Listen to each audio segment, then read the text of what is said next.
call to order the regular meeting of the Lancaster Select Board for Monday, October 2nd, 2023. Reminder, we are being recorded as well as broadcast on Sterling-Lancaster television. We'll start with the roll call, since Jason, you're going to go first on a lot of things since you're on the screen. So Jason Allison. Aye, here. Alex Turner. Aye. Steve Kerrigan, we're all here. Okay, fantastic. All right. First order of business is approval of the meeting minutes for September 11th, 2023. That special meeting that took all of, I think, 6 minutes. I'll offer a motion to approve the minutes of September 11th, 2023, held at 8 a.m. Second. Any discussion? Hearing none, all those in favor signify by saying aye. Aye. Aye. Aye. All right. Nobody opposed, 3-0-0. Next up are minutes for the meeting of September 18th, 2023. I will offer a motion to approve the minutes of Monday, September 18th, 2023, hoping for some discussion. Okay. Second. All right. Is there discussion?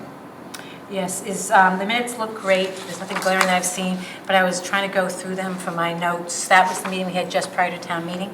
Yes. So if it's okay, I would like to postpone approving these until the next meeting. Oh, okay. If not, we could approve them and amend them if we No, need it's to. perfectly fine. You need to withdraw your original motion to approve them.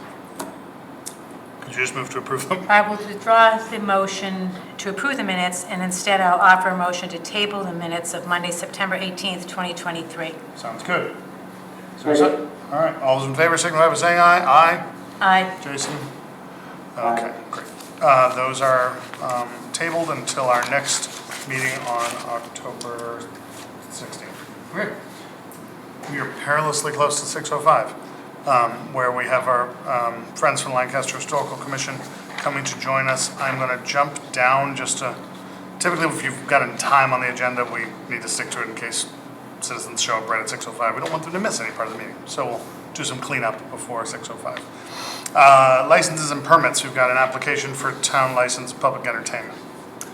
I'll offer a motion to approve the application for the license for public entertainment on Sunday and weekdays for the 4th Annual Lancaster Holiday Light Show to be held at the Lancaster Fairgrounds, 318 Seven Bridge Road, Lancaster, from November 24th, 2023 to December 31st, 2023, with the hours of operation Sunday through Thursday, 5 p.m. to 10 p.m., Friday through Sunday, and holidays, 5 p.m. to 11 p.m., sponsored by Rose Darden of the Bolton Fair and E.J. Dean of Fiesta Shows.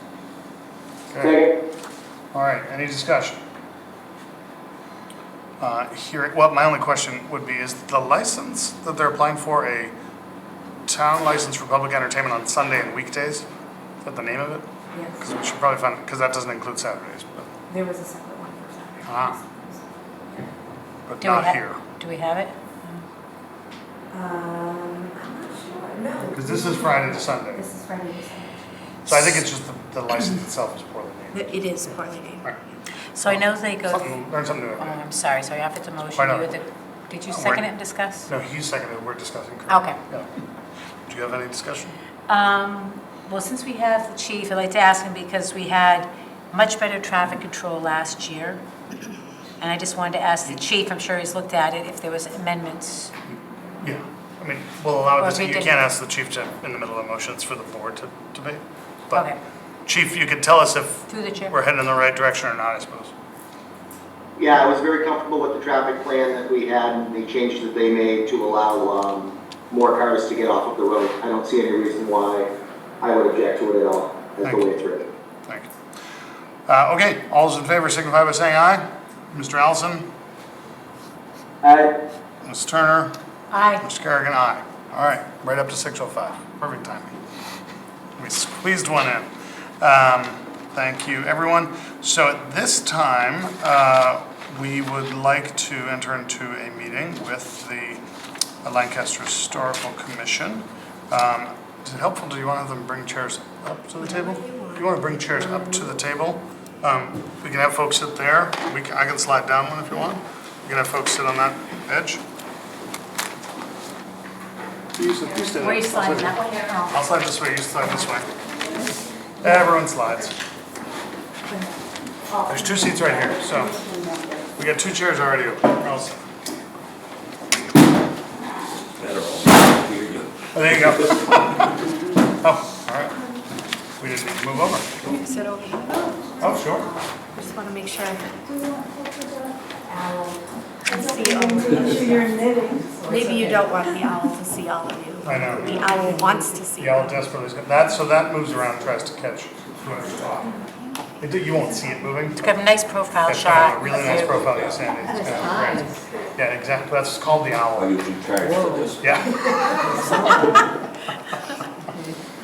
So welcome. For the folks paying attention at home in the audience, why don't we start and just say your name and we can go from there. Marsha Jacobowitz. Karen Silverthorne. John Foster. Judy Elwell. Amy Brown. Welcome. And you know myself, Alex. Yes, and Steve Carey. Steve. And Kate Hodges, our administrator. This sort of was born out of a conversation we had with Karen just about sort of how we can make sure you're getting whatever information you need from the select board, have an opportunity for you to ask us any questions. Also, an opportunity for you all to appoint some officers, which would be great because you should appoint a chair and a vice chair if you're comfortable now. Otherwise, we can figure out and schedule another meeting. Yes.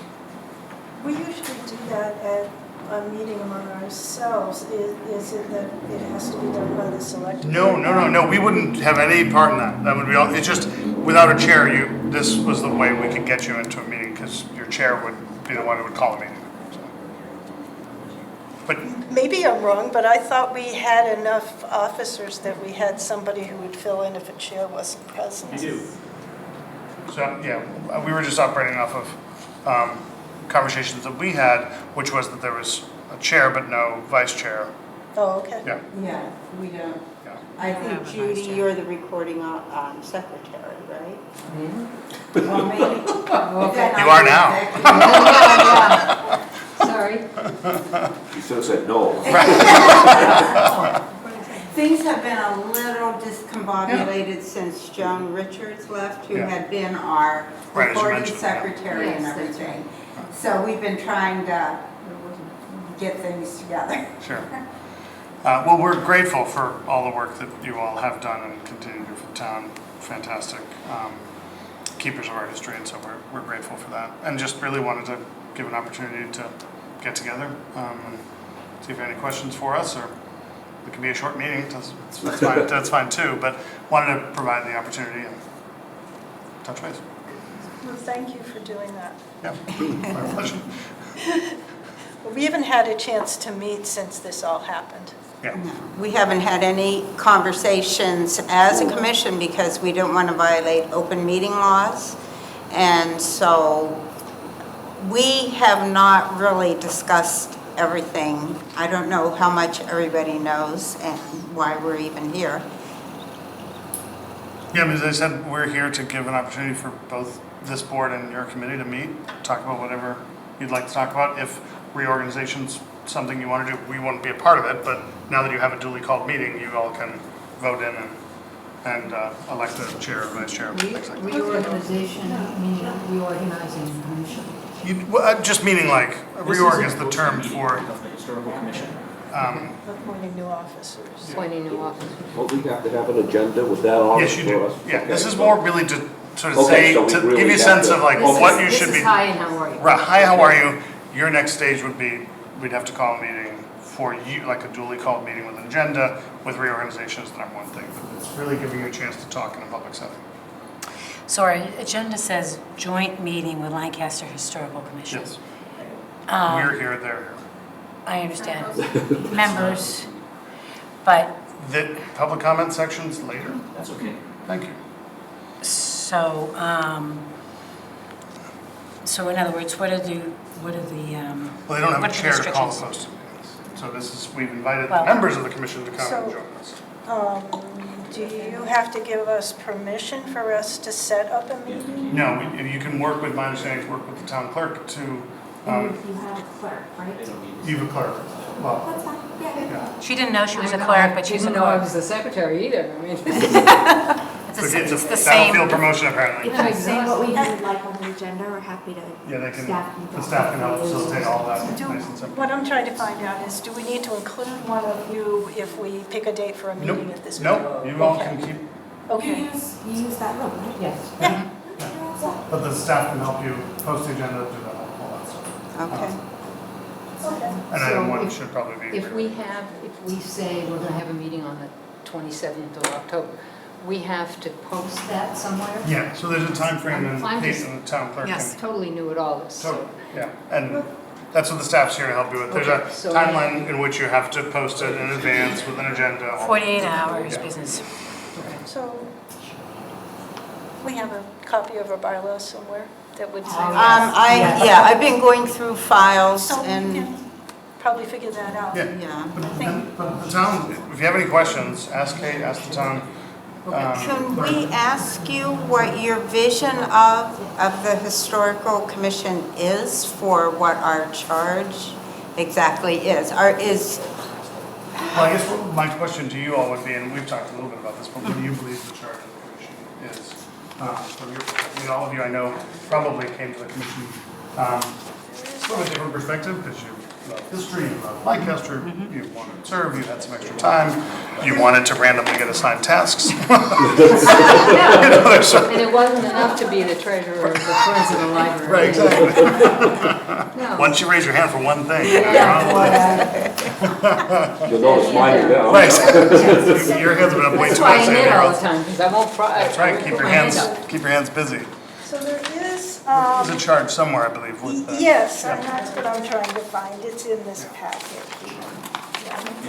So by a treasurer, Lancaster Master Plan, and it says, inventory, restore, and protect Lancaster's early cemeteries, giving priority to, and it lists Yeah.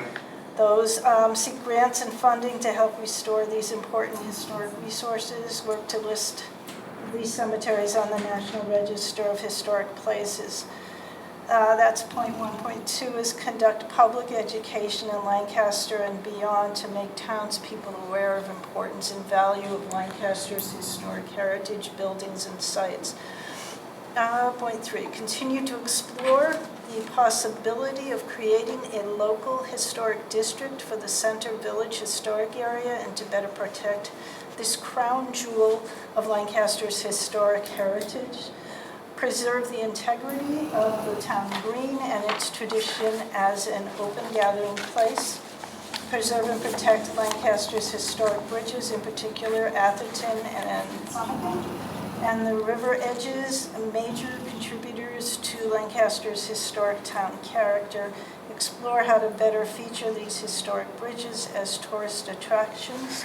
Develop strategies to protect and preserve the historic properties and sites in Lancaster that are endangered by a deterioration, inadequate maintenance, demolition, and floodplain development.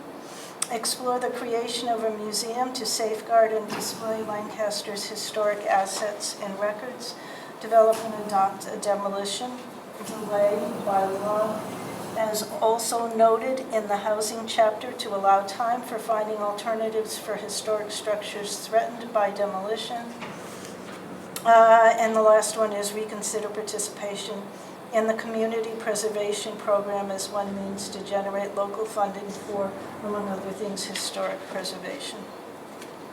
so Amy, are you reading from our bylaws or the bylaw that was created, that created us, or is that from? That's really from the master plan, Lancaster Master yeah, Plan. from Okay. 07. So some of those things Have been accomplished. Have been accomplished and tackled, Have- Yeah, most of them have ongoing Yeah, considerations. So my understanding was back, one of our most passionate historians, Phyllis Farnsworth, I thought helped create the commission. And I thought there was, is there a bylaw that we used to create the commission? Because that would be, Yes. there is, yeah, there's a charge. It It is. was my understanding it was, but I just want to make sure that we did adopt it. Chapter 40, Section 8D, Historical Commission Establishment Powers and Duties. That's through the state. Okay. And the town did adopt that Okay. at a town meeting, so the reference to that is in the town code, so. Okay.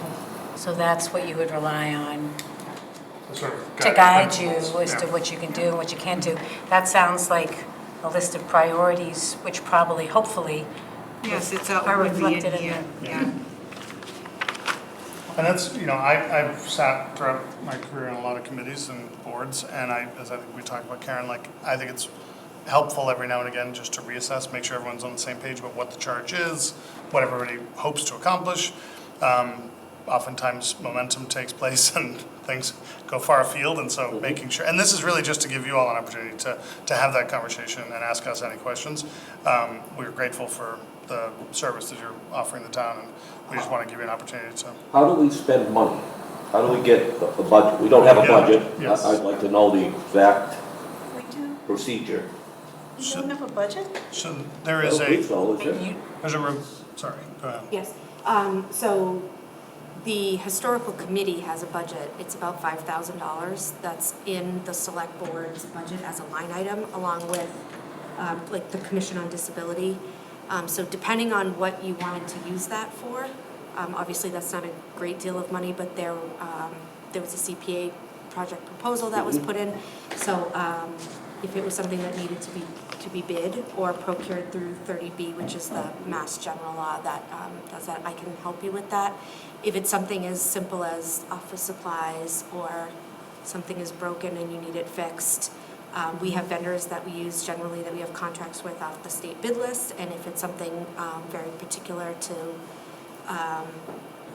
preservation, I'm certainly can get you a sign-on to Combis, which is the state list, and you can look through, there's a lot of things there. If you get off the state bid list, it negates the need to go through a full bid Right, process, right. but those are for really much more expensive. The budget is not I didn't robust. realize there was a line item somewhere, so I thought it was That's a lot, new. to be very honest with you. It's new. Yeah, It's new, no, and it's- that's just this Oh, fiscal okay. year Yeah. was the first time. I think before that, it might have been something that was said to the commission, like there was $500 in the select board article. We just tried to spell it out so that the different committees knew what they had. At one point, you did have a standalone budget Yeah. under that. I know Yes, that. And that was then- years ago. Right, had a and then it salesperson. was, a lot of the smaller budgets were consolidated into that. When did which that just- change? Long Long time, time a ago. long time ago, yeah. Joan, I believe, was the last one that was paid. Yes, Joan Richards was paid. Have, have they spent any of the $5,000 yet this fiscal year? I would have to check. I don't know the answer to That's just that. a matter of seeing Cheryl, right? It wouldn't be, Right. yeah, it Okay. wouldn't be significant. If it's anything, it's a few $100s for office supplies Yeah, or we something. don't ask for money very often, but there are ongoing programs like the... Mailing and stuff like Like the that. maintenance of the cemeteries. That was supposed to be done over several years. Right, And I and would have thought that there was, the cemetery department does a lot of the maintenance, so it's not, you guys aren't charged with paying for the maintenance of cemeteries, I know a that's. little about the maintenance of You know a lot about it. Yes. You did it for a year or two. 40 years.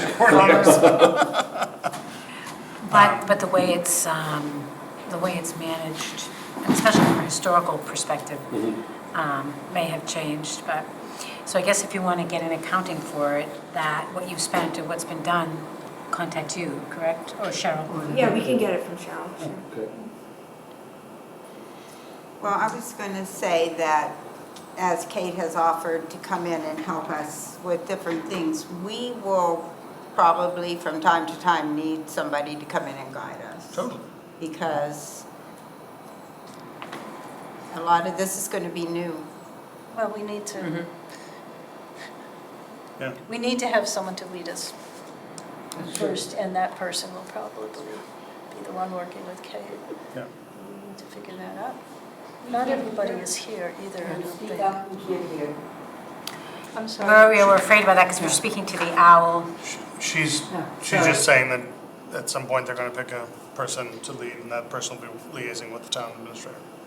You see, they need to have somebody to lead us to work with Kate. But certainly, Kate's available, board members are available to come to your meetings if you wish. I know we've definitely talked about sort of putting that into a regular schedule of when you have meetings. If you'd like to have one of us come by, we're glad to come. We also deal with the open meeting thing, so one of us can come by and talk with you all. But really, we're just here to make sure that everybody's on the same page, has the resources, has a chance to ask these really good questions, and then knows that we're here to help as things move forward. I have to ask a very obvious question. Yes. Where does Heather fit into all of this? We're grateful to her for long service to the town. Is she no longer the chairperson, She is. or is she no longer a member of the commission? She resigned from the commission, which means She did. No, she's still on your committee. she resigned.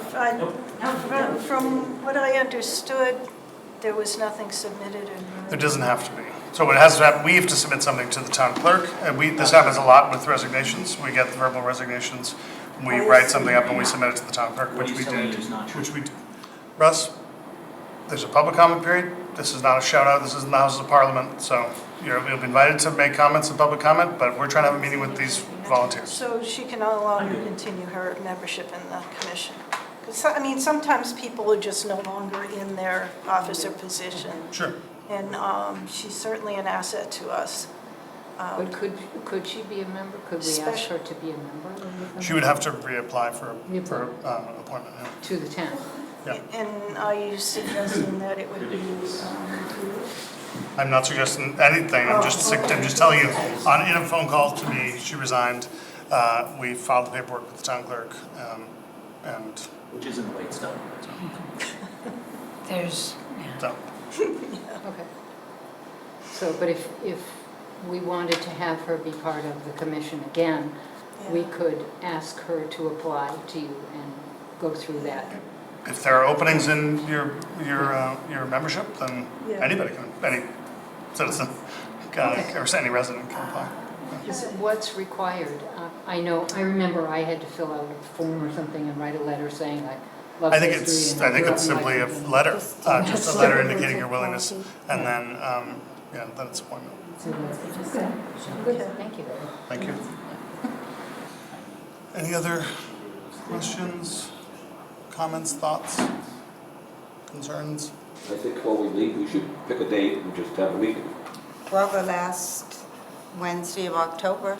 Whatever you guys want, it's fine Usually with at me. what time, 6:30? Sure. And we'd have to meet in the room next door. were we meeting at 7 now because we had one person who couldn't make it until 7?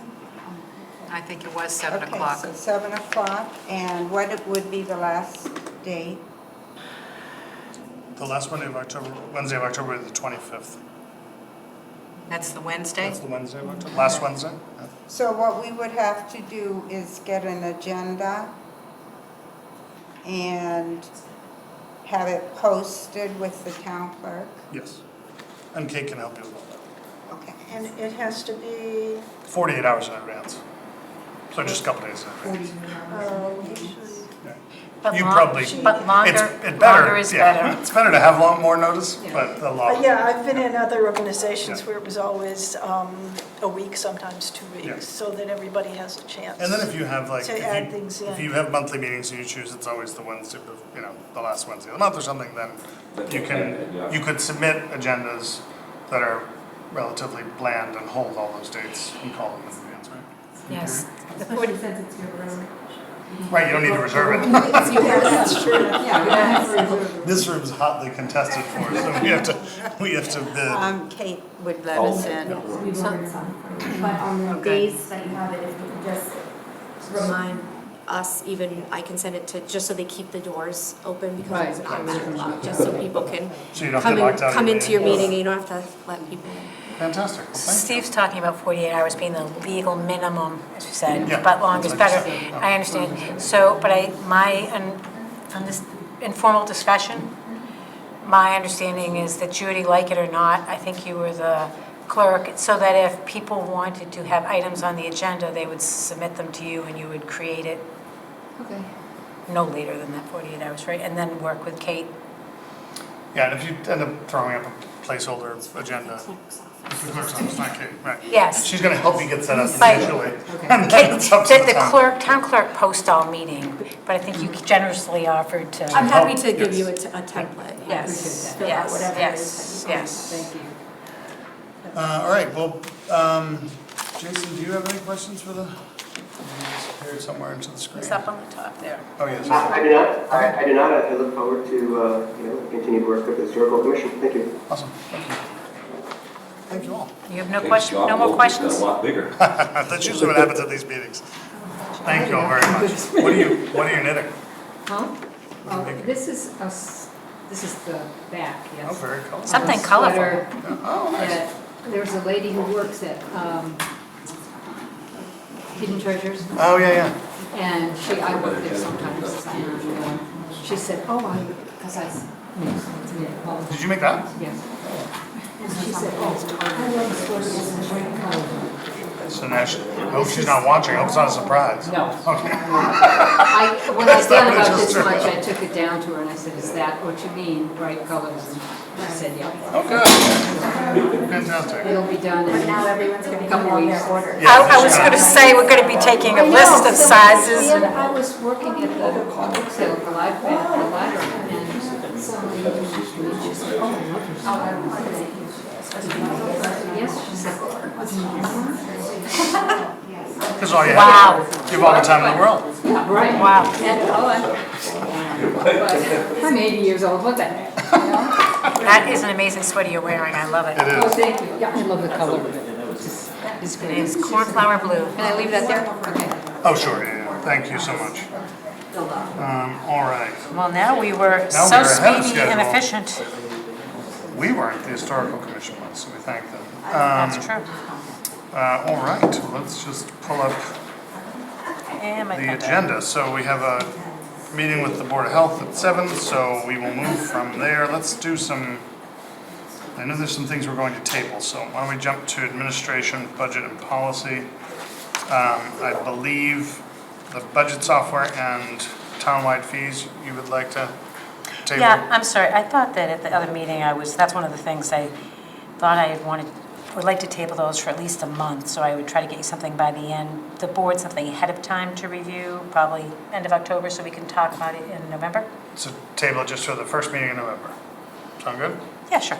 Sounds good, okay. Those two items will move there. Jason, I know you are overseeing the town administrator review, and since you're not here, you had expressed interest in Table? tabling that until you are. Is that still accurate? It's ready. I thought today was going to be a really long day, so I asked for the next one. Okay, so next one. All right, okay. Other quick ones.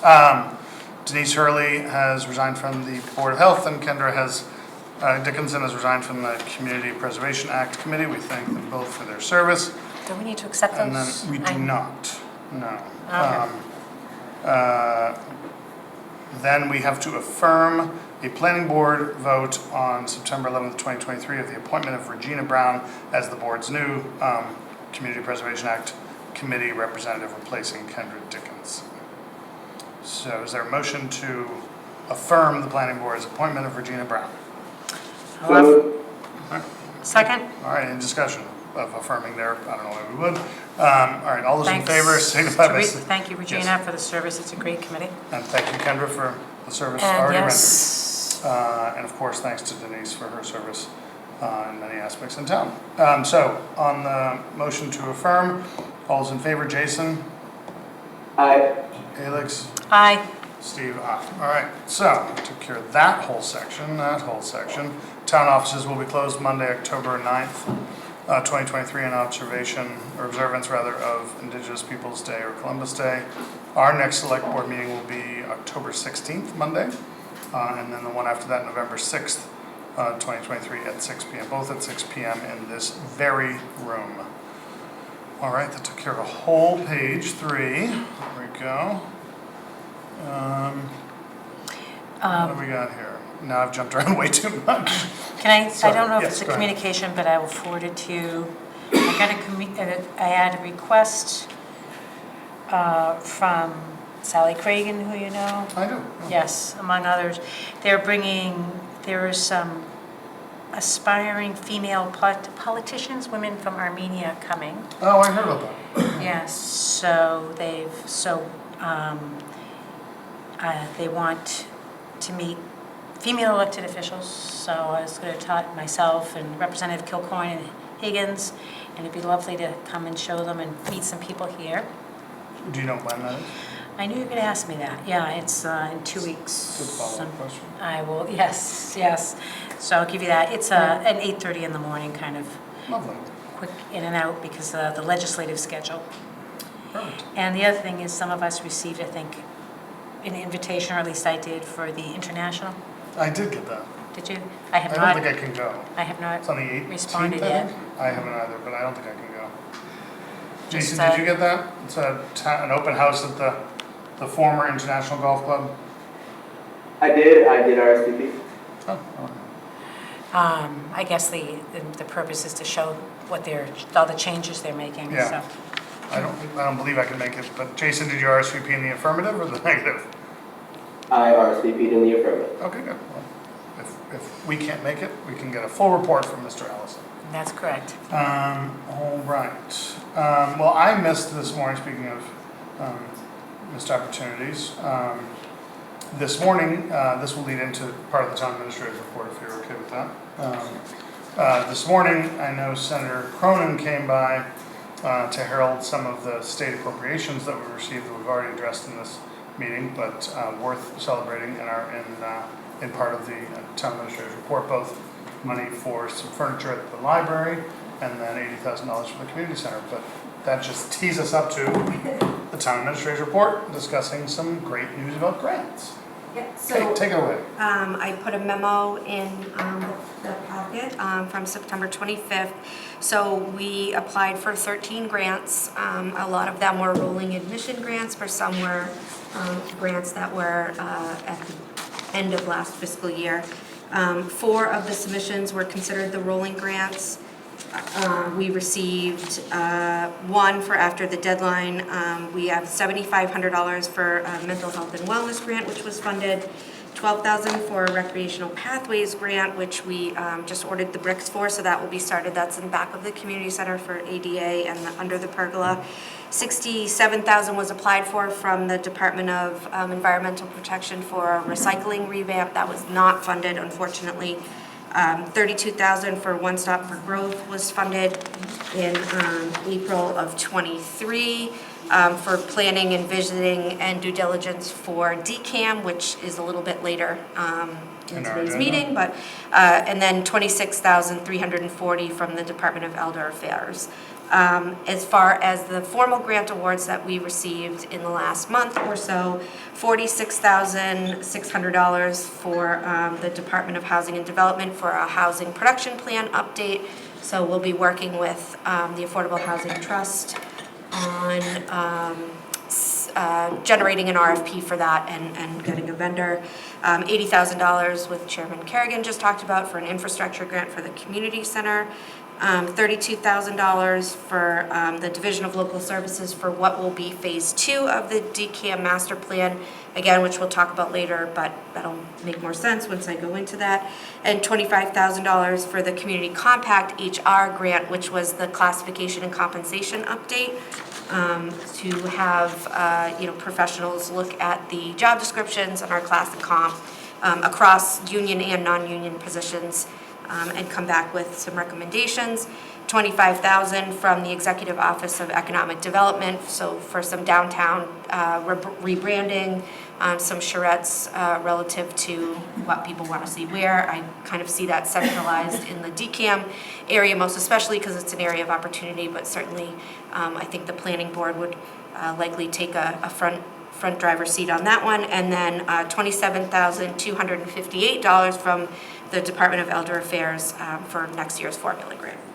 So that is 314,000, give or take, for projects, which, you know, I want to thank the town staff and certainly Kathy in my office for helping me put those together. So I think that's very exciting news. It is indeed, thank you. And thanks to everybody who was involved in it, thanks to the folks in the Commonwealth who supported the projects and funded them.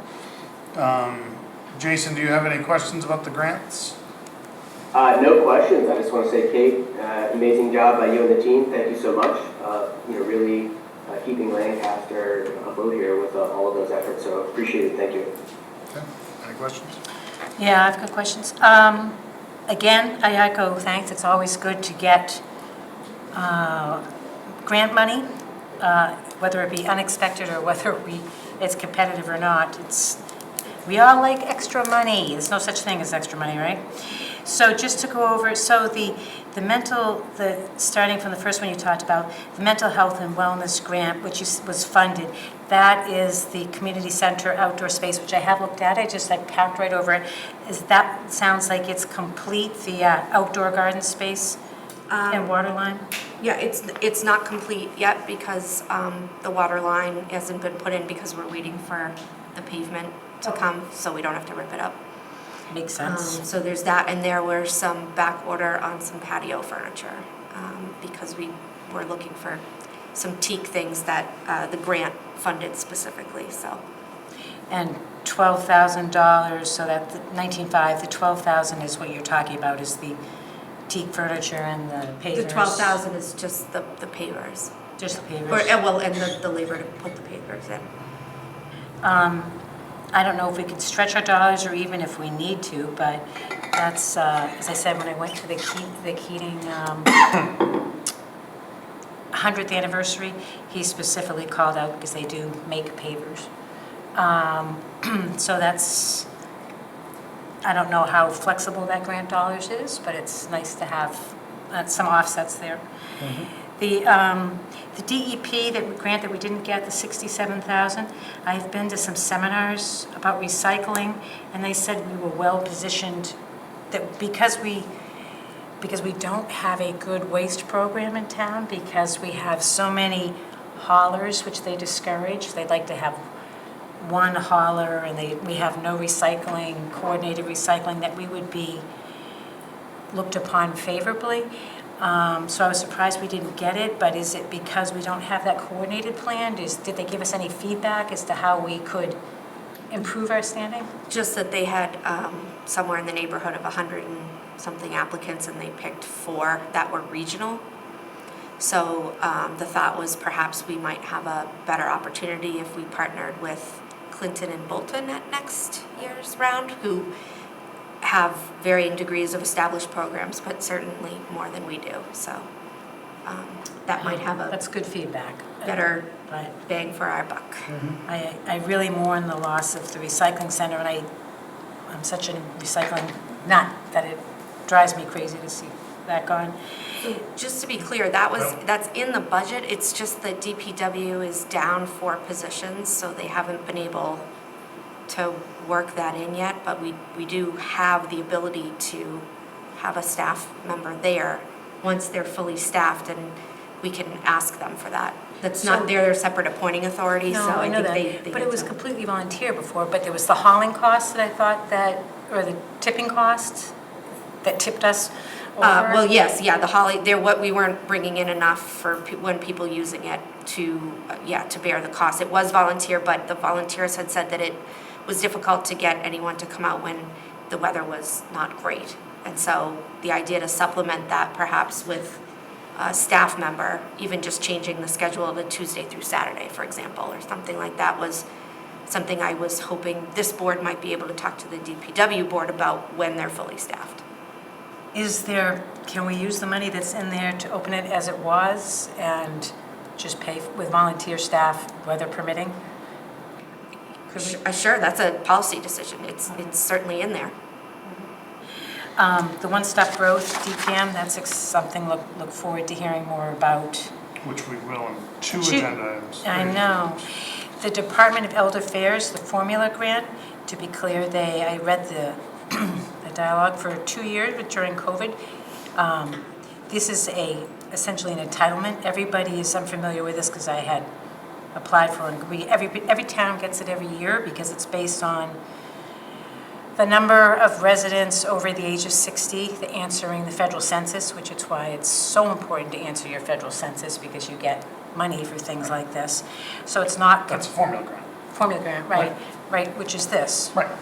So it's not a competitive grant, but it's I don't something that think our anyone claimed it legislators, was. no, but it's something that's important for our legislators to thank John Cronin and Meg, because they are funding, our rates have been going up and advocating for it both this year and every town is getting, I think, $14 now, which is a high, which is great. Any other questions about To grants? add, yes. Okay. So the other ones that you spoke about were formal awards not previously reported. The housing production plan is great. I know that we have a good one, and that was really, kudos to Victoria Petrarca and the team on the Affordable Housing Trust. This year, where are we at? Are we at a point now where are they going to hire somebody, or are you gonna work with it, it said, and when is the? They're When's the gonna, timeframe? yes, we're gonna hire somebody, I don't know if Victoria's on the call, I know I talked to No, her that's, earlier. we But, can get into that in another meeting. Okay. She had said that, Jason actually is our liaison. We usually have a lot to cover, so if we want to have a meeting with her, we can. That's okay, I was We can taking the have luxury of a time. little time, because I know our next appointment is But we 7. also still have a lot of other things on the agenda to cover that Okay. we can get done before 7. well, so So the short answer is, my understanding is a volunteer group, which is a very capable group, did it, and the Affordable Housing Trust was interested in having a more formal plan, so Okay. we applied for the grant, and I would hope that they would. And Jason is our Check with that. representative on And the Jason, yeah. Yes. Affordable Housing Trust. And I don't know if do you have Jason wants to any- say, do you have- when is it due? Jason, do you have any comments on it? Yeah, there are questions about Affordable Housing Trust, and feel free to send them my way. I will happily bring them to the next meeting and get them answered, and we will make sure everyone has all of the information needed. Perfect, thank you. All right. Any other? The community Any infrastructure, the community infrastructure grant of $80,000 Yep. is great. This sounds like, is this a competitive state grant or something like that? It's something that Senator Cronin worked very hard to secure for us. That's great. So it talks about redoing the bathrooms, HVAC mini splits and so on, which I think would be a huge and wonderful addition, really necessary over there. The $250,000 that we allocated to the community center from the ARPA money was going to do the bathrooms as well. We won't need it, we will have it. Okay, well, that would, I was gonna say, I thought 250,000 was a lot for bathrooms, and then they added the 80, I was like, woohoo. Okay, I'm sorry, Steve, I'm trying to be as quick as possible, it's a lot of money, very exciting. No, I know, might but we've help already, you. the 80,000 we've already talked about 3 meetings ago. When we do the I'm sorry, I capital missed plan, that. you'll see that as something that we will have as a balance, if you It's wanted great to to get allocate that that. offset, it's Yeah. two thumbs way up. Again, I know Steve wants to move this, the local services planning grant for $32,000, good, and the HR, yes. Do you have any And questions about them, or you're just generally I'm good. supportive of them? no, You can, I mean, if you have questions, go ahead. I have hate questions. money. I had questions. I was I know. asking questions.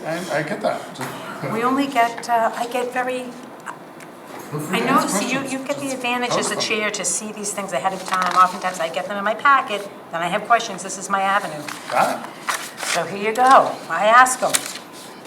Inquiring minds want to Well, know. what's your question? No, I asked my questions. Oh, fantastic. So we can move beyond the Phew, grants. it was painful. Human resources updates. Okay, so, sorry, I thought there was more questions, so I had all my things up.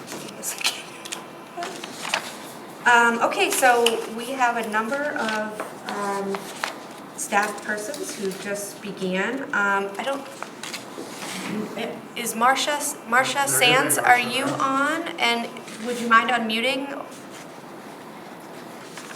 Am I unmuted? Yes. You are? So Marcia Sands was our assistant treasurer collector for many, many years, and she was clearly a standout for the treasurer collector position and moved into that position today, was her first day.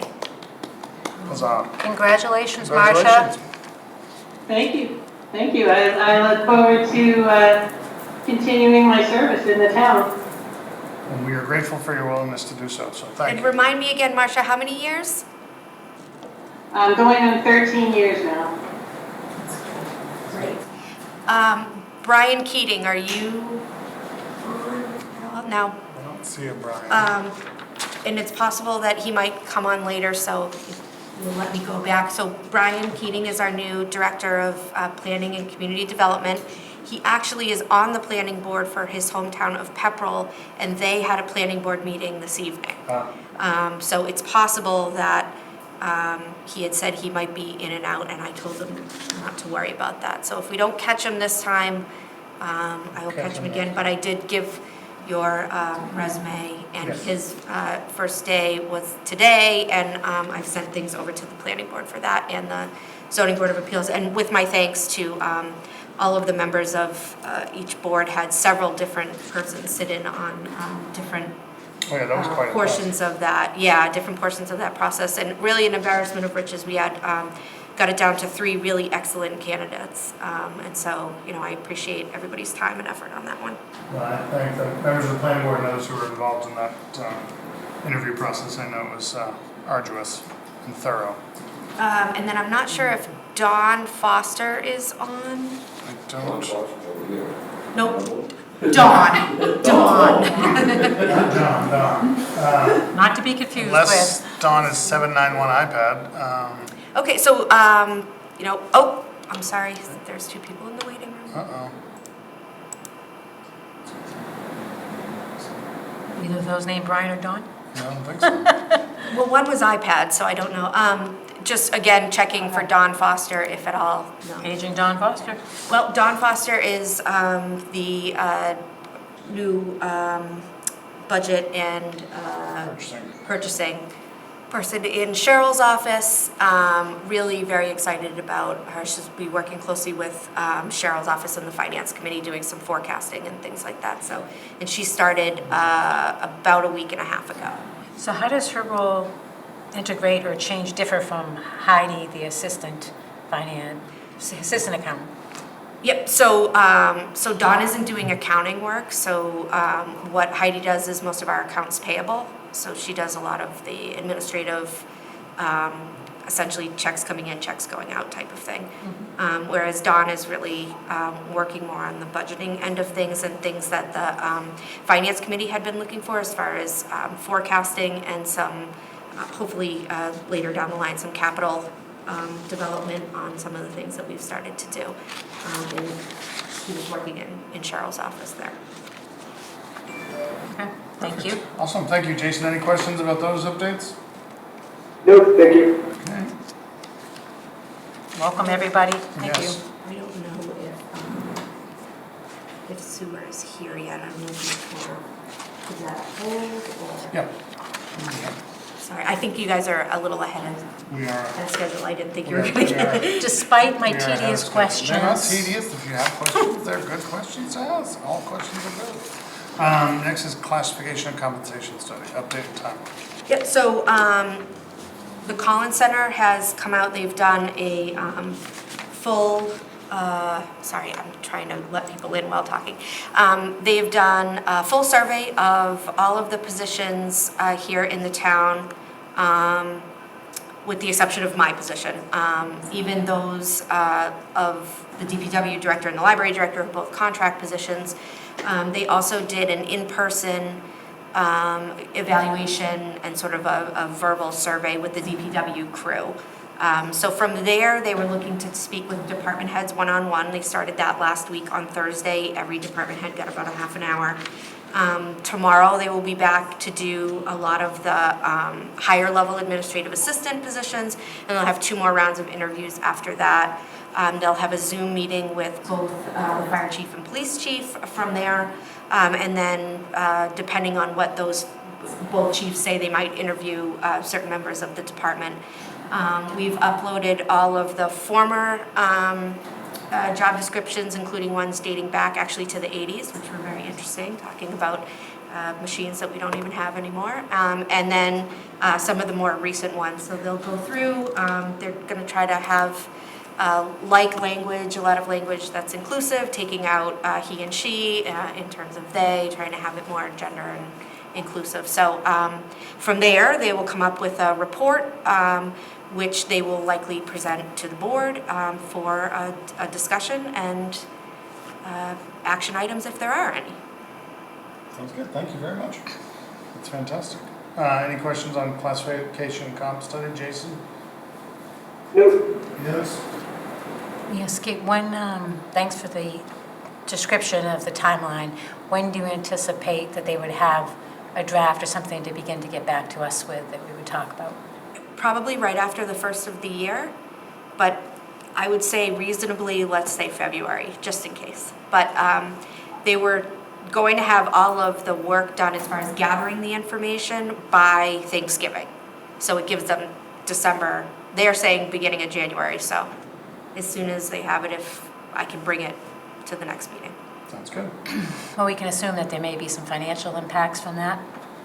Well, So so that's- nothing is required, I right? understand. So they'll just be providing something Okay. for you all to see. It could be that we're exactly right on. It could be that we're not. It could be that some positions are and others aren't. So I don't Yeah. know what they're No, gonna it's say, not but I think it'd be a presupposed, right. means for No, discussion. it's just the question I asked about the timing because of the timing of the budget. Budget. Sure, yep, understood. All right, well, thank goodness we have, the Collins Center's fantastic, so I'm glad they're working on it with us.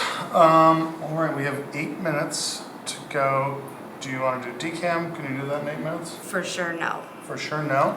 Division of Local Services, do you want to do that? Well, that was just, my understanding is in 1999, the Division of Local Services came out and did a review for the town, and then the interim town administrator, Jeff Nutting, had, I'm thinking it was a board initiative, but I could be wrong, asked them to come back out and provide an update. And so believe it or not, this is that update. So it looks at a lot of the things from 1999. I think it's genuinely pretty positive. Some of the highlights are things that we've been doing at least in the last 18 months, which is a formal budget process, a formal budget book. Some things that they've asked for are things that I know are on the Finance Committee's radar, which is a plan for capital. How do we pay for capital? You know, are we budgeting that multi-year? And then some of the other things that they brought up, not in a negative way, but just to try to say, you know, the town should think about the water and the sewer enterprises and how those integrate into the town. And if in fact it's an enterprise, are we accounting for all of the things that the town general fund might supplement, if anything, from the enterprise. So I think there's nothing that you need to do, but I think it's certainly a good tool to inform reasons why we may want to continue some of the things that we've done and even expand. Well, the report's in the packet, which is good.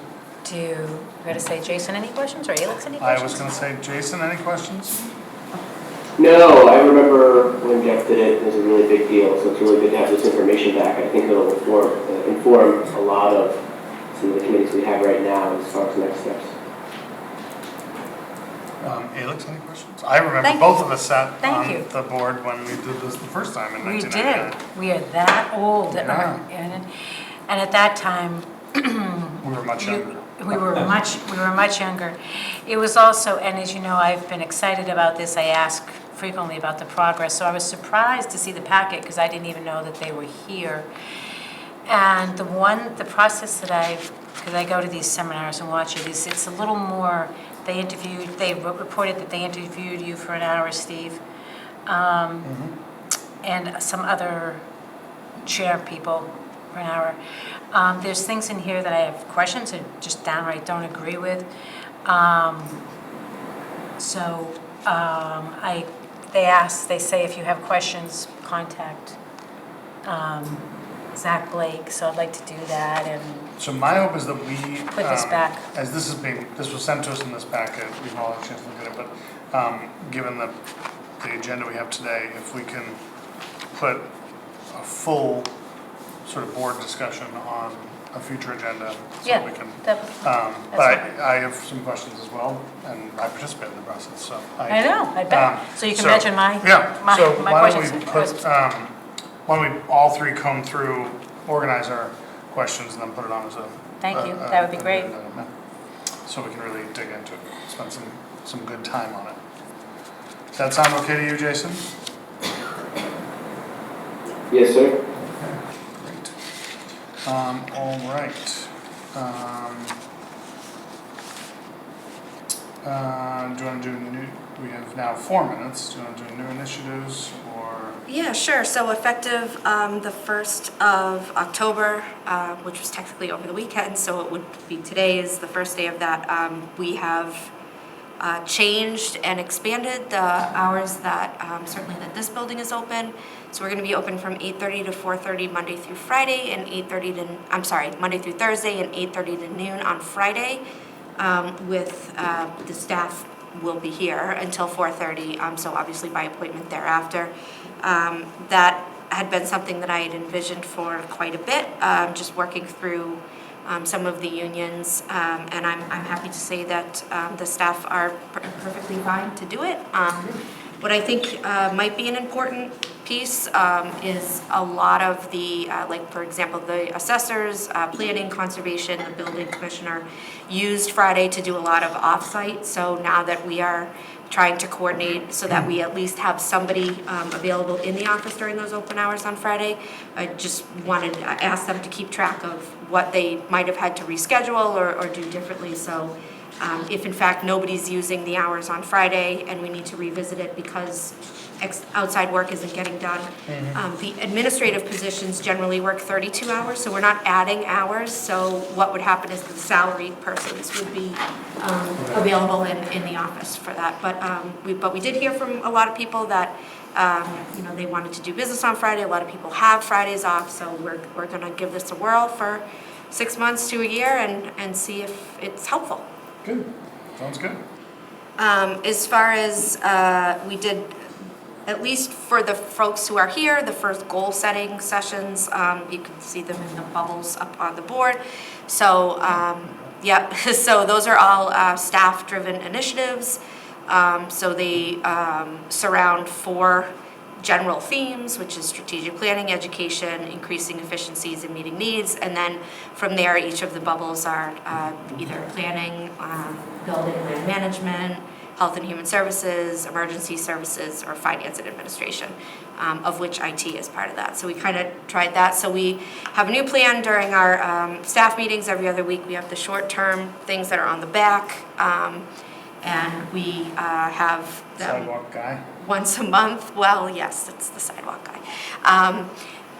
And we cross them off as they get done, and then hopefully as most of those get done, it ticks off one of the bubbles. So you'll see those, or they will reappear again in the budget book, because every department will take what their bubbles are and then build them through to their goals and objectives through what they're budgeting or asking folks for.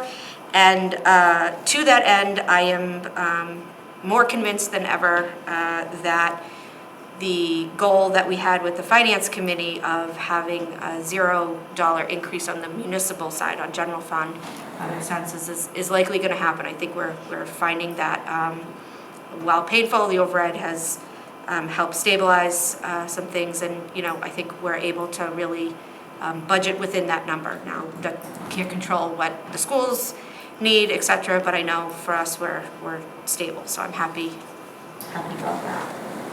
And a reminder, speaking of budget planning, November 18th, Saturday, right. in this very room, there'll be a joint meeting of the Select Board and the Finance Committee to go out to meet with department heads and drill down through the budget as we did last year. So save it on your calendars, tune in. Starts early in the morning, goes well into the afternoon. And the last thing we talked about at our just joint meetings with the staff is that sometimes they only feel like they get to talk to the select board or just members of the general public when something is done that there's questions about, or it's something unpopular, or when it's surrounding money. And so the question to the board was whether you would think that it would be useful to have one department per month come. So even if it's the second meeting of your month, you have a department, and it could be, you know, finance that is highlighting something or that kind of stuff. So you can ask questions, they can sort of give you an update on what they're doing, and maybe have an interaction that I think is that makes positive. great sense. What I would suggest is we work together, figure out a calendar for how we can flow throughout the year, but I think that's awesome. It's good communication. Yeah, and in the Don't have past, questions. we married some like departments doing that, so maybe, you know, that's like what I- public safety, Yep. grouping. I think those are great. I also think that, Okay. getting back, sorry, I think that your goal setting is great. It's really important. It helped direct the budget. We need to put that on our agenda too for January, for our goals yes. for here, so that would be great. And the office hours, I think people will be really happy that they return. Fridays are returning, you're right. More and more people can get straight. Oops. All right. Thank you, Karen, that's over and above. Oh, wow. That's service with a smile, Karen. I know, thank you. I don't know if there was a smile. Oh, there is, yeah. She smiled, I saw her.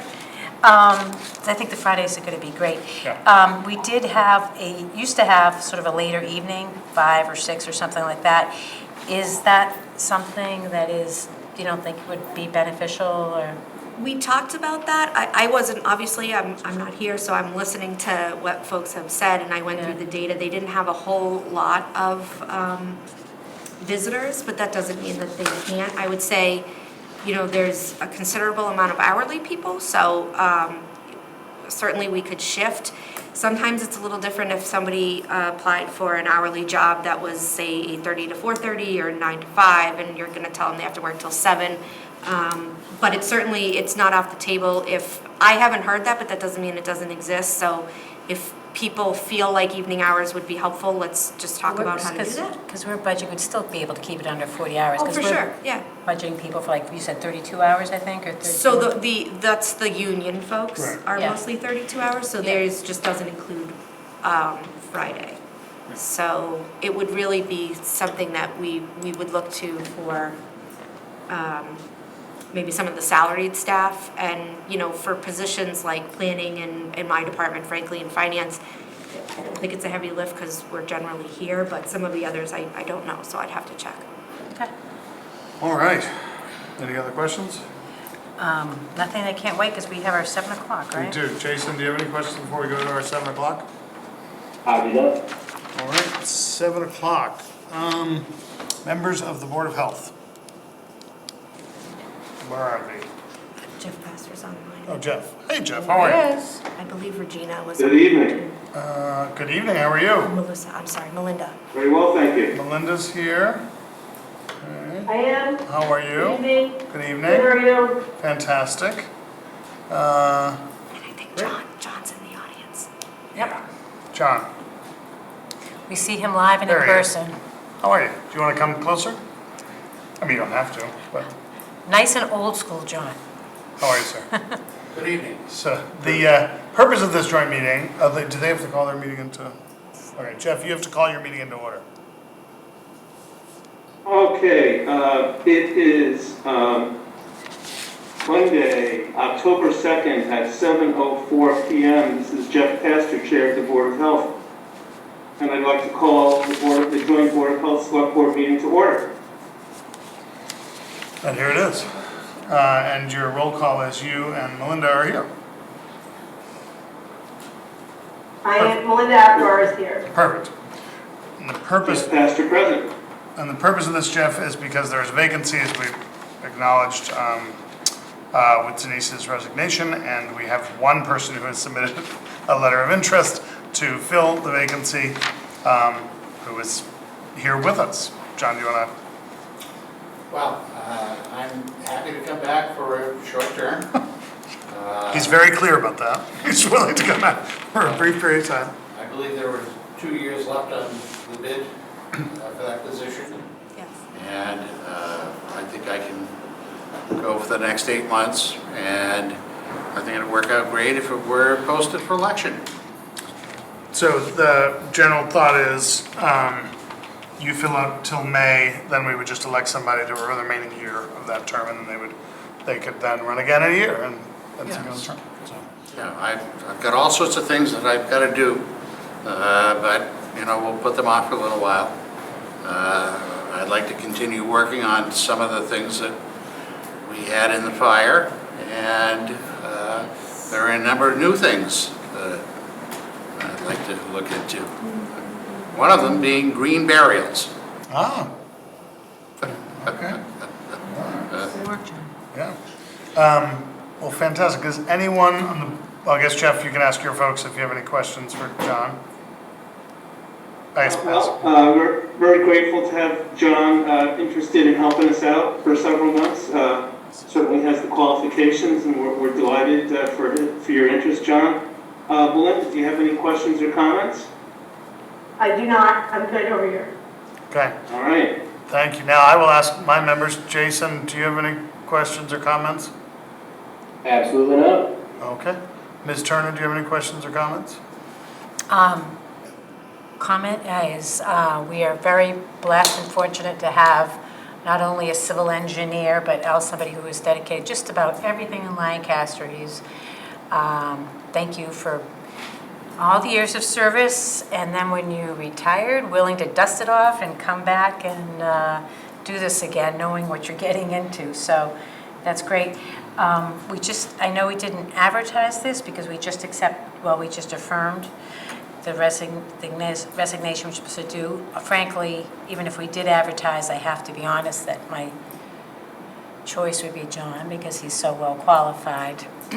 But I do will think say- we traditionally do. Well, I will say this, not to speak out of school, but Jeff, and I don't know if it was on behalf of the entire planning board, Board of Health, knew of John's interest when they knew the vacancy was coming up and really wanted to have a full complement and asked our board to move quicker than we traditionally would. Okay. And knowing we had a good candidate who was more than qualified, who was interested in filling till May and then allowing another citizen to step in. Thank you. We felt it was a good exception and at the behest of the board, we wanted to move forward. And with that, unless you have anything else? No, we're Okay. very lucky. This Thank is you. a joint vote, although I like your odds, unless you're hoping not to be appointed, then I don't like your odds at all. So this is a joint vote. Jeff, why don't you go first and see if there's a motion on your board and then a vote. Can we have a motion to appoint John Farnsworth as a temporary member through March of 2025? Just as a member. Just as a member, Jeff, not a temporary member. I'll offer a motion. You're not Oh, on it's this his. board, no. I'm sorry. So Melinda. Would you like me to do It's it, he said. Jeff? Please, With- please, Melinda, Yes, yes. sir. With you. I would like to make a motion It's a joint to appoint John Farnsworth temporarily into the open seat on the Board of Health of Lancaster until the election of May 2024. So Second just, motion. I'm gonna need you to revise the motion because it's not a temporary appointment. You're appointing to what appears to be a temporary term, but you're appointing him until the next regularly scheduled election in town. So that's what I would ask you to revise your motion to be. You could just say so moved, is fine. I would like So to moved. revise the motion to appoint John Farnsworth to the Lancaster Board of Health to the next election in May 2024. Okay? Second. Okay. You guys want to vote on your motion, then we'll move and vote here. All right, motion's been made and seconded. Let's do a roll call vote. All in favor, Melinda Apgar? Aye. Jeff Pastor, aye. All right. Motion carries unanimously. So far, so good. Is there a motion from the select board? I'll offer a motion to approve John Farnsworth to become the new Board of Health member replacing Denise Hurley until the spring election. Second. All those in favor, Mr. Allison? Aye. Ms. Turner? Aye. Mr. Kerrigan, aye. Congratulations. Thank you very much. Be sure to see the town clerk to get sworn in. Can do. All right, thank you very much, Thank you, John. Appreciate it. Thank you, Mr. Chair. thank Thank you. you, Mr. Board. Much appreciated. Thank you. Now just adjourn your meeting and you're all set. All right, Joint Board of Health Select Board meeting is, motion to adjourn. Melinda? I make a motion, are you making the motion or? You are. Okay. I make the motion to adjourn the Board of Health joint meeting with the Select Board on October 2nd. Second, all in favor, Melinda? Aye. Lancaster, aye. All Meeting right. is adjourned. Thank you. Thank you Select both Board, very much. appreciate it. Thank you. Have a good rest of your evening. Thank you so much. You too. You're welcome. All right, so now I'm playing agenda hopscotch. We are done with our 7 o'clock meeting. We do have 2 items under boards, committees, and department reports, and as folks who follow our procedures, for lack of a better word, if someone is in the room, we'd like to call on them, and now's as good a time as any. And we are, oh no, wait, hold on. That's for something else. So where are we? I see a member of our sewer commission here. Where is that? Management analyst, assistant collector. Ah, yes. 2 members of sewer commission. 2 members of the sewer commission. Uh-oh. Oh, boy. Joint all right. meeting. Welcome. How are you? Good, how are you? Good, nice to see you here. All right, so one of the items in our human resources updates is management analyst / assistant collector. Kate, do you want to take us through some of that, and then we'd like to talk with Mr. Gulliver of the sewer commission. Sure. So because Marcia had been appointed to the treasurer collector's position, we needed the ability to backfill assistant treasurer collector position. At the same time, Rachel Pito, who was the longtime assistant for DPW, resigned her position, and there was a desire to look at finance doing more in the collections portion of the water department, the enterprise there. They do a lot of the finances already and have done that for more than a decade now, since Cheryl Garapi started. And so there was a discussion about that. Inside of that discussion also came the letter from the DLS that was talking about some idea of having some combined enterprise oversight. Not that it's needed, but simply because I know that the sewer commission is separate from the town, volunteers. They're paying a couple of persons that are staff members there. And so there was some discussion about having a draft MOU. Now, I have to say, if that is something that the boards wish to entertain, there's some legalities about how that gets done, including whether the person has a 20-hour-a-week position and another 20-hour-a-week, and whether they should be a special municipal employee. The pockets of money should be completely separate. I'm not sure whether that is feasible, but before we went down the road exploring whether the benefits outweigh the cons to that, there was an idea that maybe you all should say whether this is a good idea to even explore or not. And if not, then that's an easy decision and we move forward. And if it is, it doesn't mean it's a done deal. We just would need to get together with Sewer's attorney, with town council, and figure out how that's done. That would come back to both boards, and you would have to opine on whether it's too complex or whether you like the idea. I appreciate this. And this, I'm always looking for ways to, find more creative ways to solve some of our problems and make sure that we're meeting the needs that we have now, not necessarily the needs we had 20-something years ago when we established the sewer commission. And so I'm grateful for the opportunity to have the conversation. Just to be clear, so it would end up potentially saving the sewer commission a good amount of money and the town a good amount of money, because they would essentially pay the town a smaller amount than what they're paying now, and then the town's general fund that pays for that assistant collector wouldn't have to be taxed as much for for that role. So the mutual benefit would be there. Whether that is not Operationally, we outweighed can't- operationally by, you know, the complexity remains to be seen. Now, take it away. All right, so. Name and address first, Jonathan, if you don't mind. Sure. Jonathan Gulliver, 131 Settlers Path, Chair of the Lancaster Sewer Commission. So we met last week on this. We think this is a great idea, so I'm here on behalf of the board to encourage the select board to really strongly consider this approach. I know we have the draft MOU and that it needs some polish, but I think in principle it really makes a lot of sense for us. The sewer district has seen our costs increase dramatically over the last few years, especially as MWRA has started doing some major plant improvements. And because of the complex relationship and agreement that we have with the MWRA, a lot of that cost is borne by the Lancaster Sewer District, not through the other half of the plant, which is the town of Clinton. So we are looking for any opportunity we can to save costs, to avoid raising rates. And we know from just from preliminary numbers, it is a significant savings for us to do it this way, somewhere in the neighborhood of around $25,000-30,000 based on the estimates that our treasurer prepared. So we think this is a good move, and honestly, from a good government standpoint, I think the closer aligned we get, especially with the water and sewer districts, it just makes a lot more sense. That's been a source of confusion for customers for many years that certainly we'd like to see remedied if that's an opportunity. Great.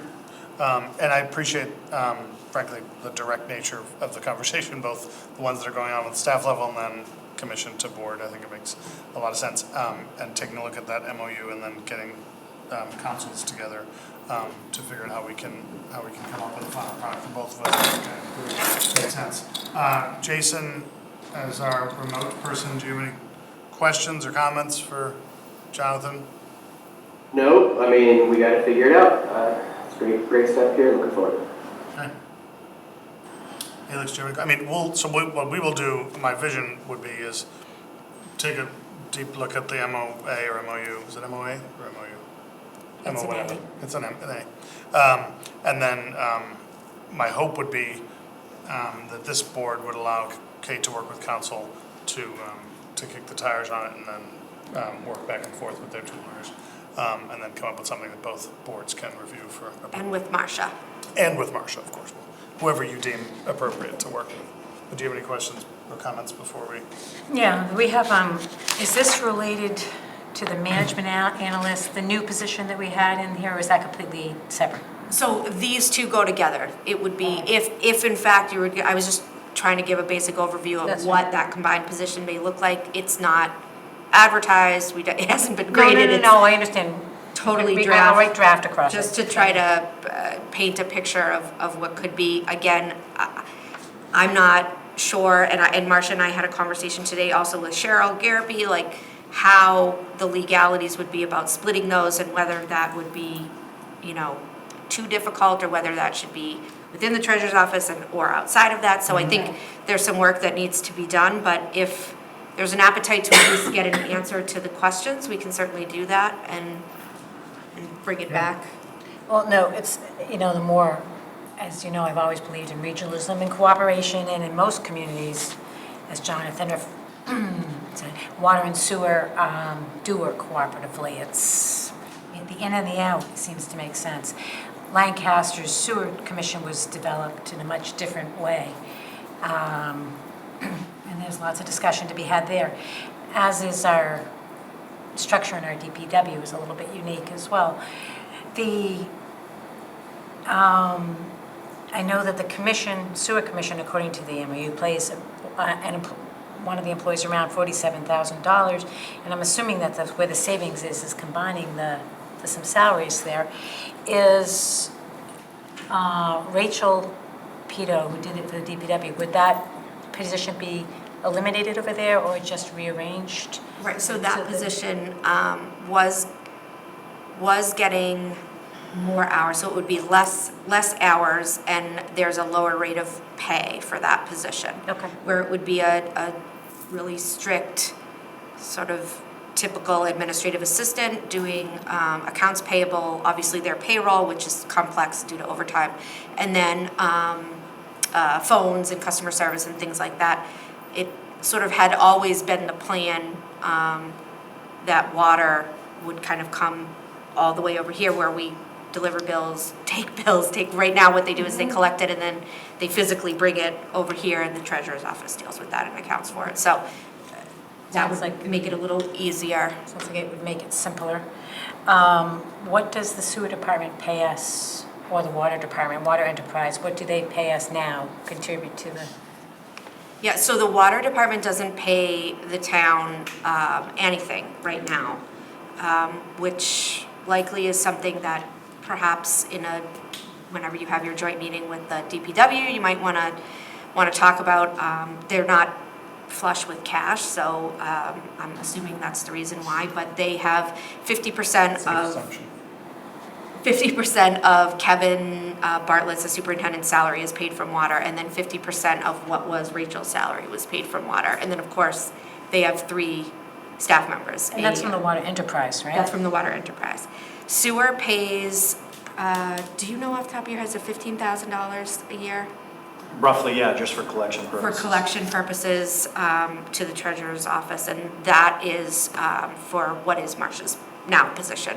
And that's for, tax title properties and takings and things like that. So right now, this position would be offset in part, is offset, but is paid by $15,000 from them, and then what, half of Rachel's? Yeah, so it would be somewhere in the neighborhood of maybe 30 or so, maybe less, 25 from sewer, and about the same from water. And so the general fund would maybe have 10,000 versus 58, which was what was budgeted. Okay, sounds good. All right, so do we need to thank you? Yes. We do need to thank you, so we are thanking you. Do we need a vote to have us start the conversation, so you can just? No, just as long as there's some general idea, and again, in the interest of all fairness, I may come back and say, these are all the things that These are all the barriers. your council and our council said, this is not a good idea and whatever, but at least we can think about it. We can try to figure it out, whatever I would they. say if members of the board have any questions or comments, get them through to me and I can get them to Kate as soon as possible about any draft MOU stuff. Sounds great in concept. It's always good. All right, thank you. Thank you very, very much. Thanks, Jonathan. Good night. Good to see you. You too. All right. Again, agenda hopscotch. So the way I have it is, trying to take notes here. We have to go back to DCAM was. section 4, section 5. In section 6, someone check me on this to make sure I'm not missing anything. In section 6, we've got DCAM. Then in section 7, we have Memorial School RFP, Kaler Farms. And then I believe we then just have executive session at the end, yes?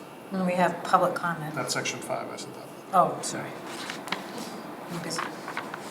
All right, so nobody sees that. I mean, obviously, if you find something I've missed. So So it's you're saying section 4, DCAM? all of section 4, all of section 5, which is public comment. And then section 6 is DCAM.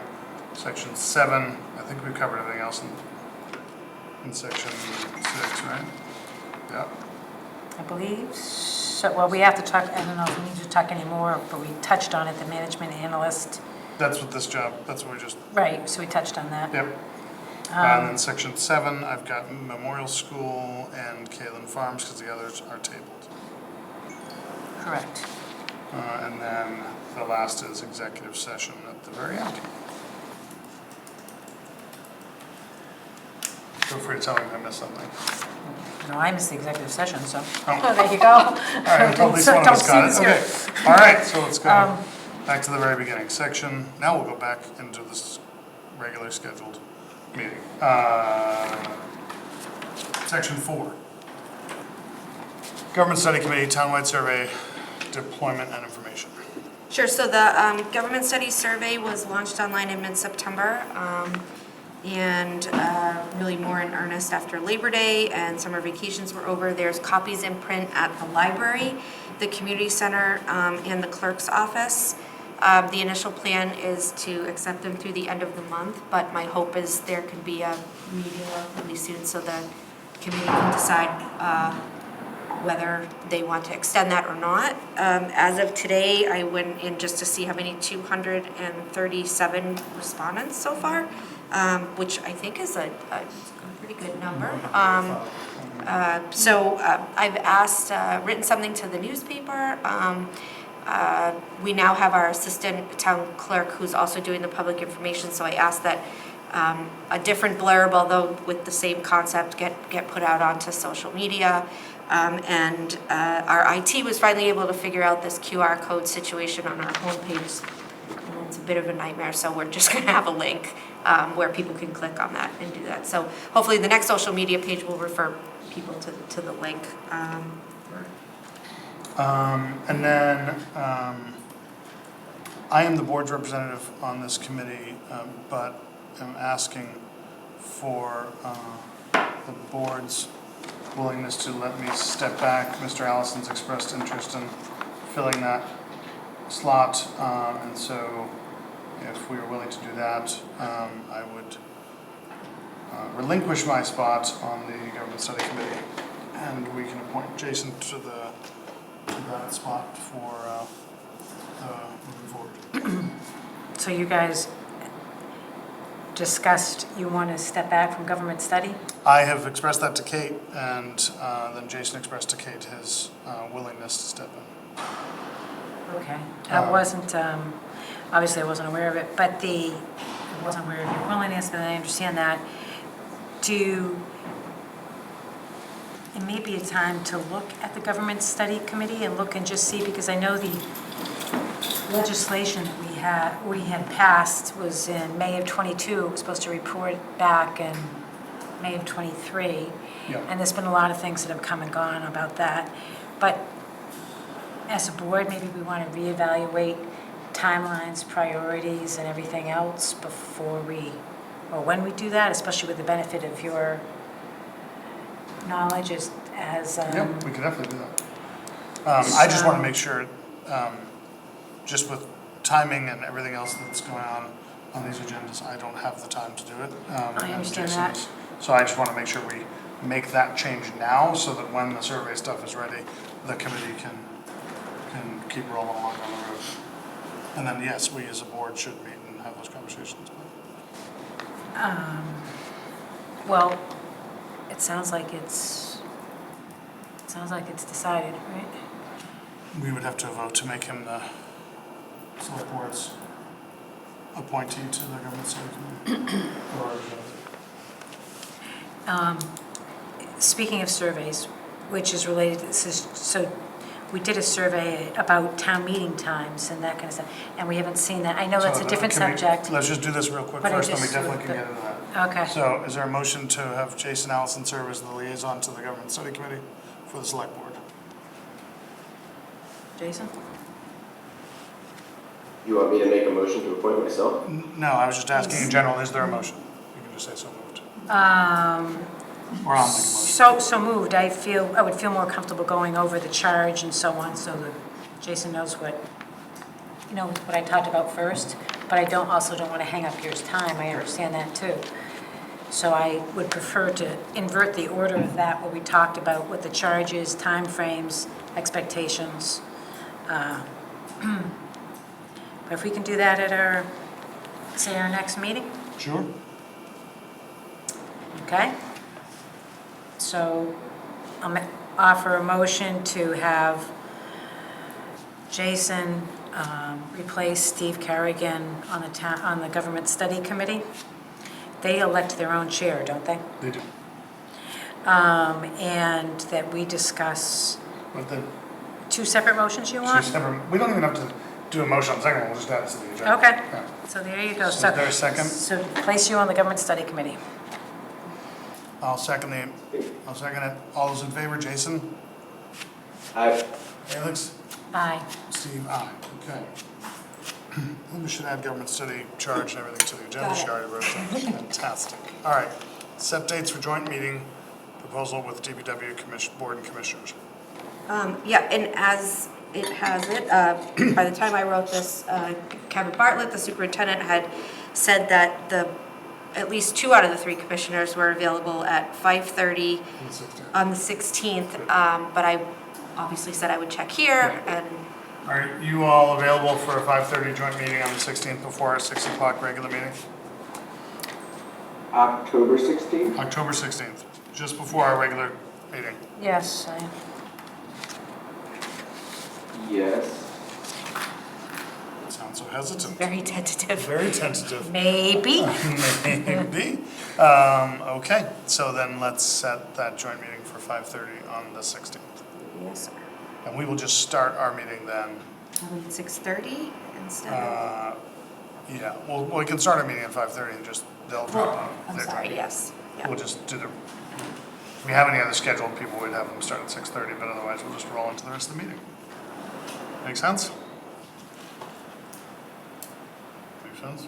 Yes, I'm sorry, I was just writing down. Sounds- Say yes, just- sure. Sounds Yeah, good, yes, yes, okay. yes, yes. Section 4 is done. All right, section 5, what everybody's been waiting for. Public comment. As we know, public comment, the Supreme Judicial Court says you can say whatever you want. We can just say how long you can say. So everyone gets 2 minutes. If you're in this room, we will yield to you first. Please state your name and address, and go to the podium. You can move the podium, sorry.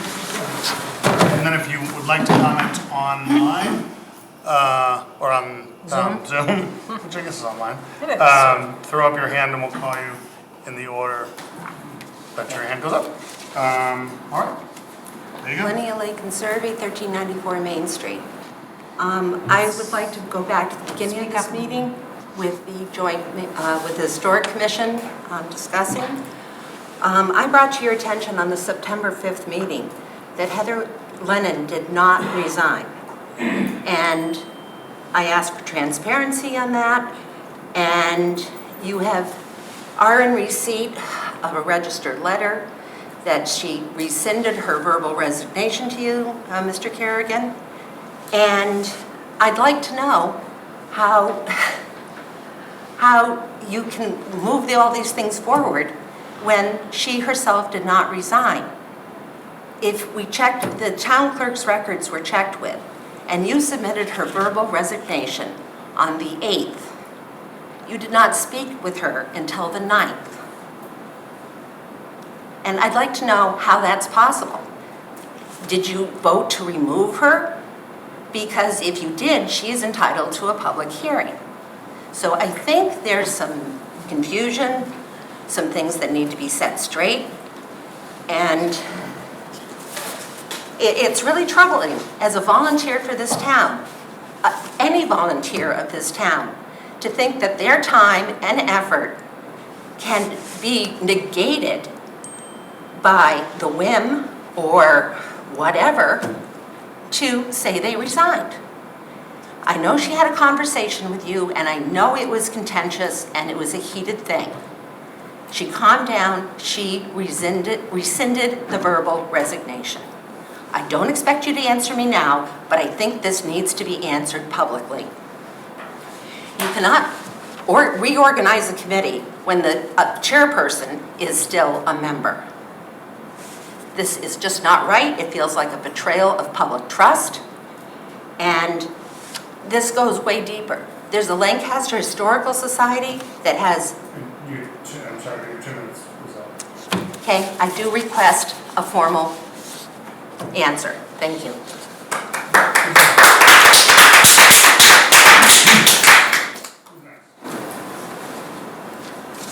State your name and address, and 2 minutes starts now.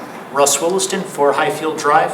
I want to thank Linnea Lakin, who spoke at the public comment a few meetings ago and brought this to everyone's attention so succinctly, because I heard that public comment and I was shocked at what had been done to Heather Lennon.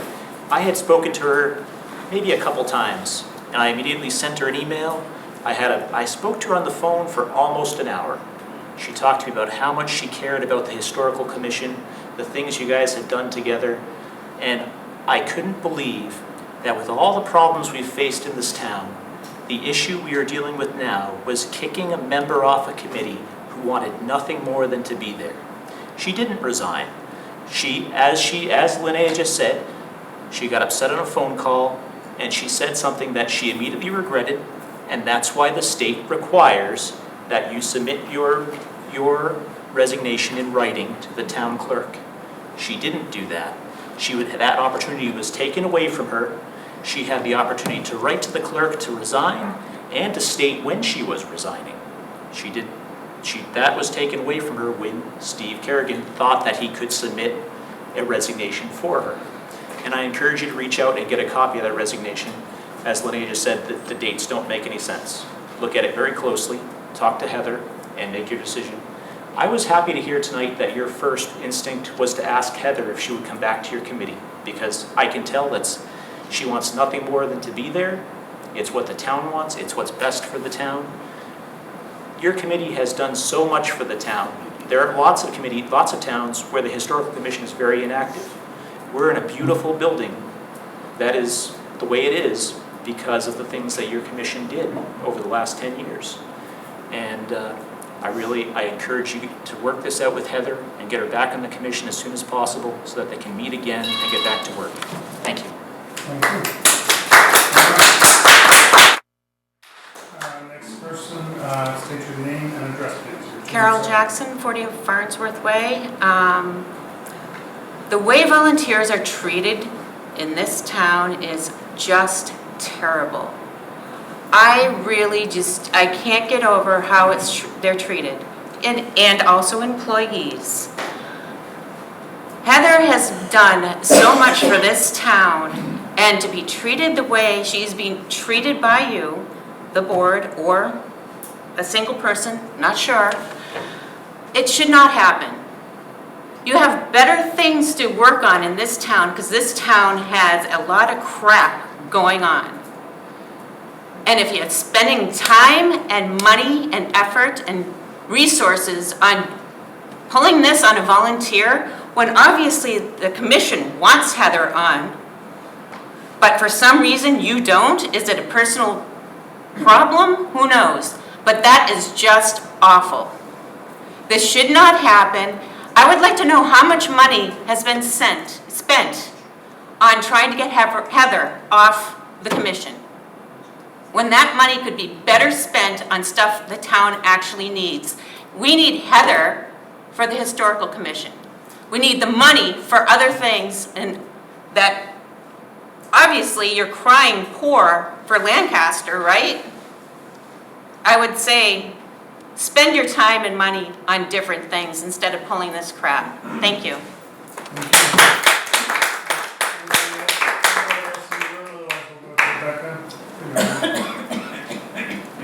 Name and address, please. Wanda Rezak, 125 Harvard Road. I would just like to comment that this whole resignation process seems to be of dubious legality. I'm quite concerned about that. I am concerned about the way Heather's been treated. I do consider her a tremendous asset. I feel like having no response in this meeting is troubling. Having no response since it was already requested before in another meeting is more troubling. Thank you.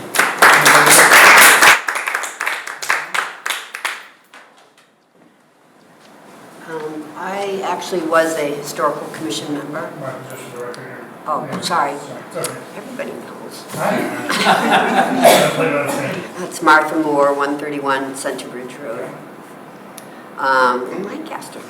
I was actually on the historical commission, and because of my shift to get the Bullfinch Fund up and running again, I resigned from the historical commission, and I was told to talk to the town clerk to figure out how I did that, and the town clerk said, well, you have to write a letter to me in writing and say that you're resigning, and give a reason if you have one, and state what date your resignation is enacted.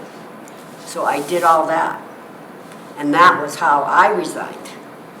Heather has done nothing but have a conversation with a board member, and a heated conversation apparently, But, so I don't know why it would be any different for Heather than it was for me. So perhaps you could answer that. All right, anybody else in the room? before we go on?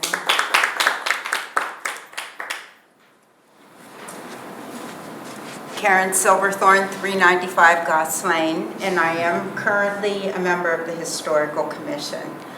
I have never worked with a group that had such a strong leader as Heather. She knew how to rally the troops to get us all to do the things that needed to be done. She was our motivator, and she represented us to the select board and to the town administrator, and we trusted her with the authority that we voted for her to have. And she's really going to be missed. I don't know that the Historical Commission is going to look the same, be the same, but I do have to say I would be remiss in not saying something about Heather as a positive influence and a true lover of Lancaster.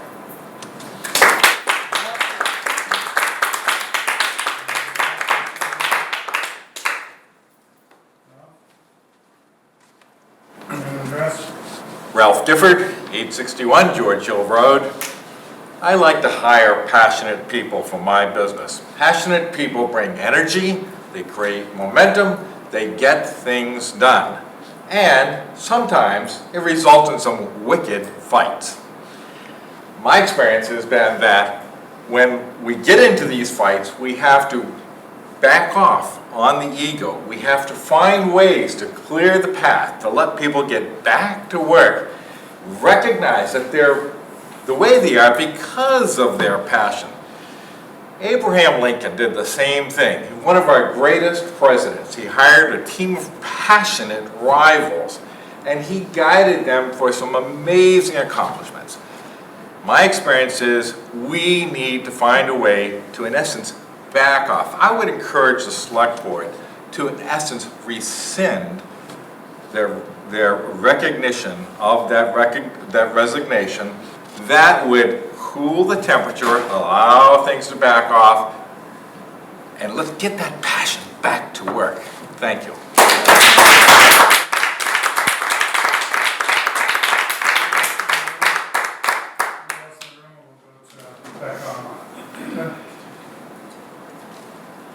Hi, Keith Copley, 339 7 Bridge Road. I just wanted to see if the board could appoint or designate somebody from the board to look into our situation. You know, we are going to be incurring some legal bills coming up soon, the town and myself, and it really makes more sense for somebody to mediate the situation and go over the chronology of events that happened, how approvals and licenses were granted and then rescinded again, exemptions and things like that. So if that's something that the board could designate somebody that they have in the past, we had a select board member, Stanley Starr, that we presented all our information to, and we got our exemptions that way, and then down the road things were rescinded. So We have you later on our agenda, so we are going to talk about the circumstances going on there. So yep, that's different. But I didn't want you to think was left off, but thank you. That's it. Thank you. Anybody else in the room? Or we'll go to okay, Becca online. Please state your name and address, and your 2 minutes start when you do that. Hi, Rebecca Young Jones, 94 Barnes Court. So I have been very confused and very dismayed about Heather's basic dismissal. She has been a huge asset to the town of Lancaster. She's known across Massachusetts. She's done tons of programs at the library and with other town historical societies. Also, she is an expert on Lancaster history, and Lancaster is the oldest town in Worcester County. So she is a huge asset to this town. To have a contentious conversation that is not witnessed by anyone, a private phone call between two people, results in a supposed dismissal of a volunteer like this is just awful. And I would beg that people reconsider this and please put Heather back on the commission. She does enormous goodwill things for our town, and she's desperately needed because she knows all about our town. Thank you. Thank you. All right.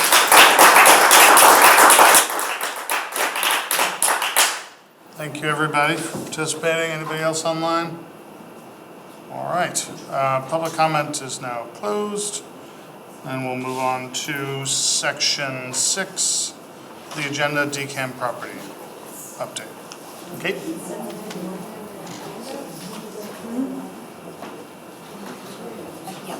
Go ahead. Yep.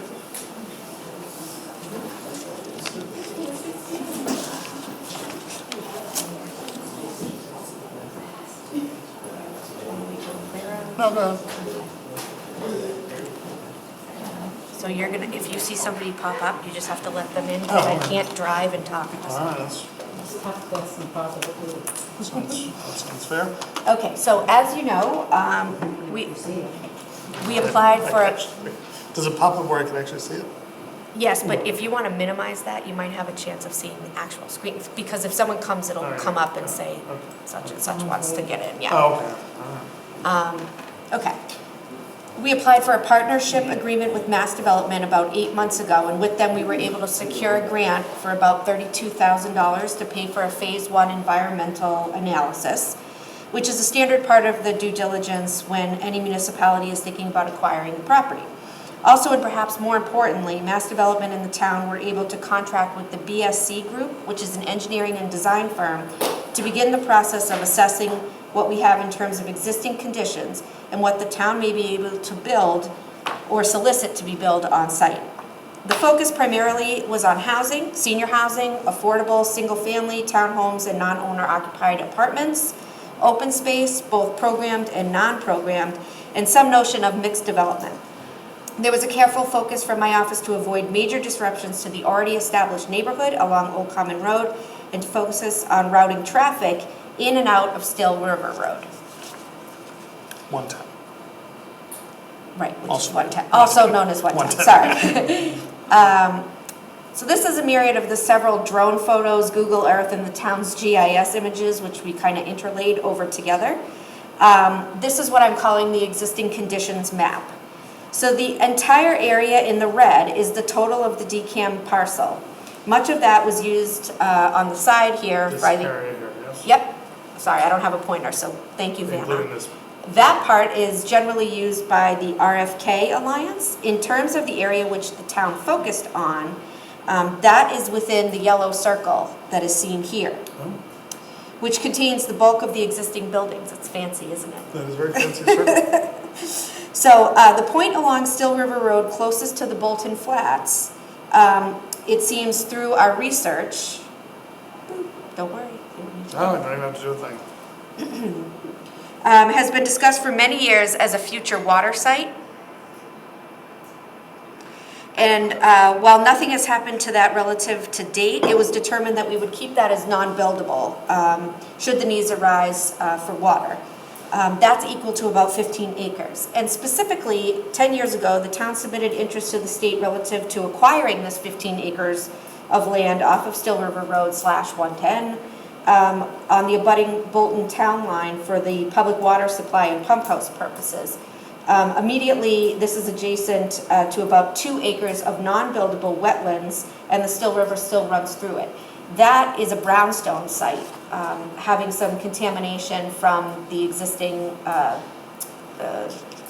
energy source. The generation plant. The generation plant for that, which has now been removed, but still is in remediation. So very importantly, the wetlands bordering Still River, which I just talked about, is an active 21E waste site, so again, a brownfield. I don't believe that the liability or the cost for the town should be able to take on at that point, so even if we had the resources to pay for it. Because of now, the DCAM is the responsible party for the brownfield site until the status is deemed no threat to public health or that no further action is required. So if the town were to move forward with the sale partnership agreement, and we should look to not include, so basically amend the memo of agreement between the town and the state to remove that so that we don't have to continue the response action. Remove that from the 82 acres. Remove that from the 82 acres. And the issue being is that if we keep that for municipal purposes, even as open space, we have to pay for it.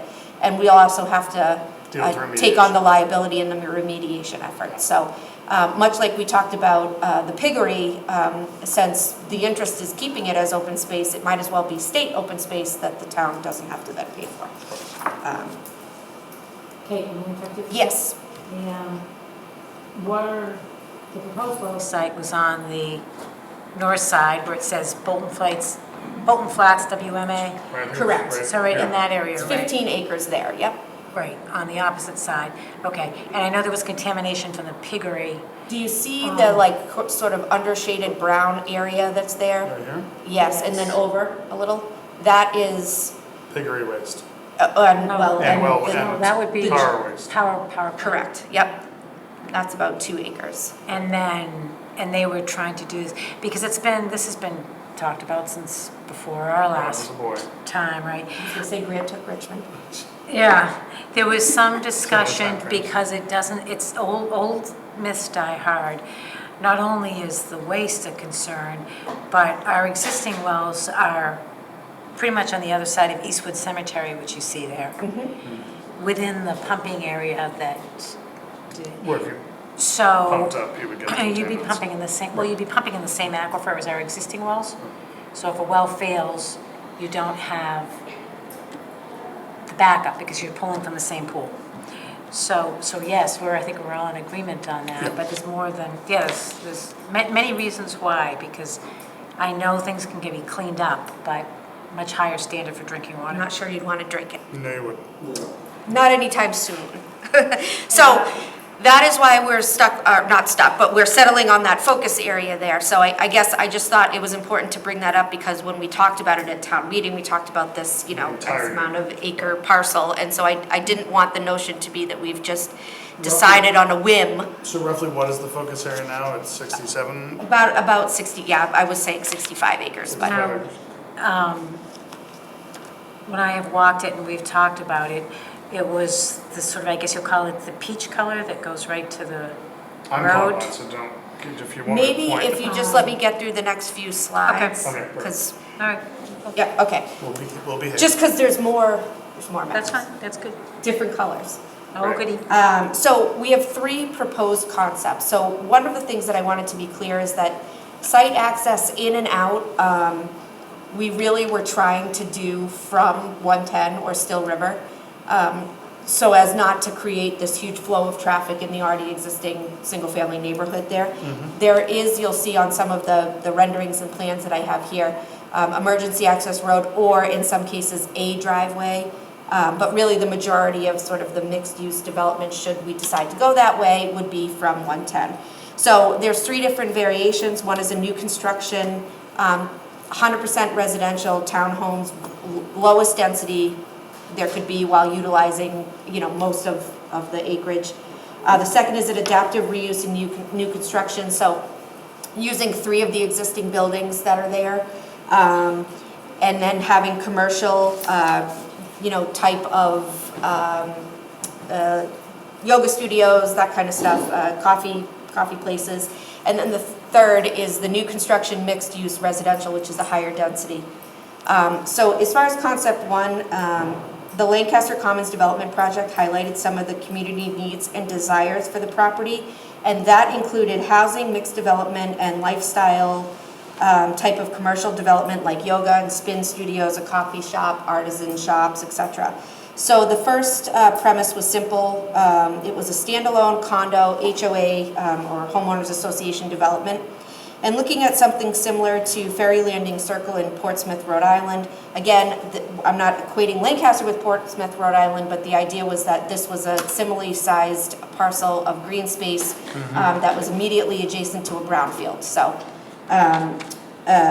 it was about a 40-acre parcel with active recreation areas, and again, similarly located in the center of an already existing neighborhood. So we could get about plus or minus 76 units with some community features like maybe a tennis or a pickleball court, some passive open space, connections to the surrounding trails, and then obviously you can see the excluded areas there. So the main points of this would be the demolition of all the historic buildings, cluster townhouses with surrounding open space, public amenities, could be a pavilion, linear park, playing field, that would be open to, the town to talk about. Major site access would be off Still River Road with connections to nearby. Option 2 is a mixture of adaptive reuse and new construction. So examples of this type would be the former Kringle Emporium in Springfield, the Prescott School in Groton, and the schoolhouse lots on Adams Street in Worcester. So those were all adaptive reuse. Actually, one was an existing church, and number 4 on the DeCamp property is an existing church. That was, it obviously has been decommissioned. The other was a school, which is now a community center, and the other was a school and then an office building, and now it's senior housing. So of 6, there are only 3 reusable, really, truly, buildings on the existing campus. And they are the ones with the historic designations. So the existing conditions report that we had done through mass development showed that there was no major findings. Obviously, things like aesthetics, roofing, HVAC, windows, that kind of stuff would all need to be redone, but structurally they're sound. Building number 4, again, is the church. It's the Bateman Chapel, and it was most recently used as the Meals on Wheels cafeteria until that was moved. 8 is the old school building, which is currently used by the state K-9 unit for training, and on the first floor, and then the other floors have storage in it. And then 16 is the Campbell building, and that houses the DCAM offices in the half of the ground floor, with the remainder of the building being vacant. And then this would be concept 3. So this is a more traditional new construction mixed-use residential. So in this concept, new construction would be contemplated for most of the site. There's a potential to save maybe one building, specifically the DCAM office building, and use that for senior housing or assisted living. Other highlights for this concept would include main access for higher intensity uses would still be off Still River, more open space than concept 2, but less than concept 1. Single family residences would act as a buffer along Old Common, so it would kind of decrease the density there. And redevelopment density increases further away from Old Common. For this option, the highlights include the preservation, at least, of some of the buildings, residential uses of varying degrees, single-family townhouse condos, apartments, and again, the main access for higher intensity would be off of the main road. Can you go back a little bit? Where would the... I can't read that. You're supposed to be quiet. Oh, I know, sorry. Maybe I'll ask the question. If it's answered in another slide, I'll be quiet. Just tell me.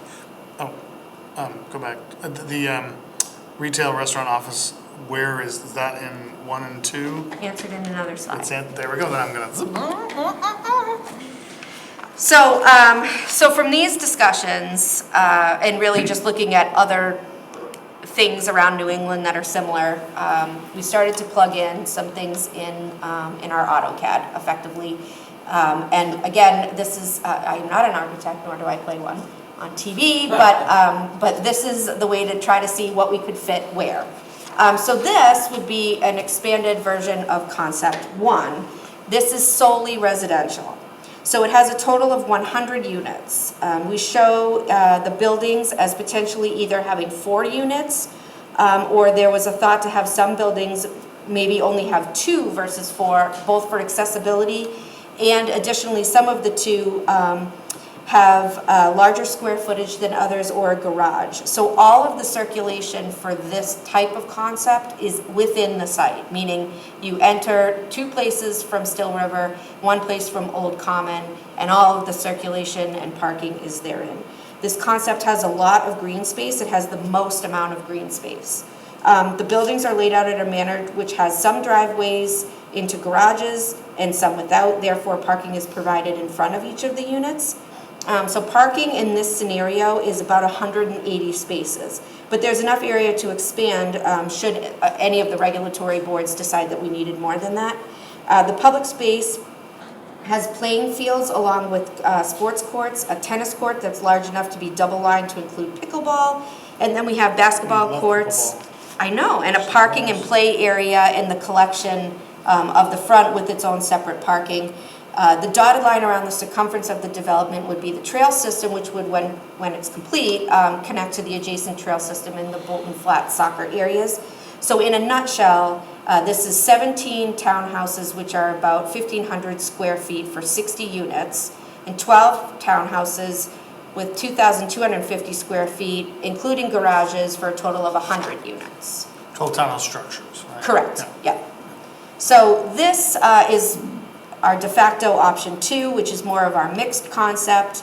So this has the reuse of the 3 buildings that, well, if you're colorblind, that's tricky, but... Which I am.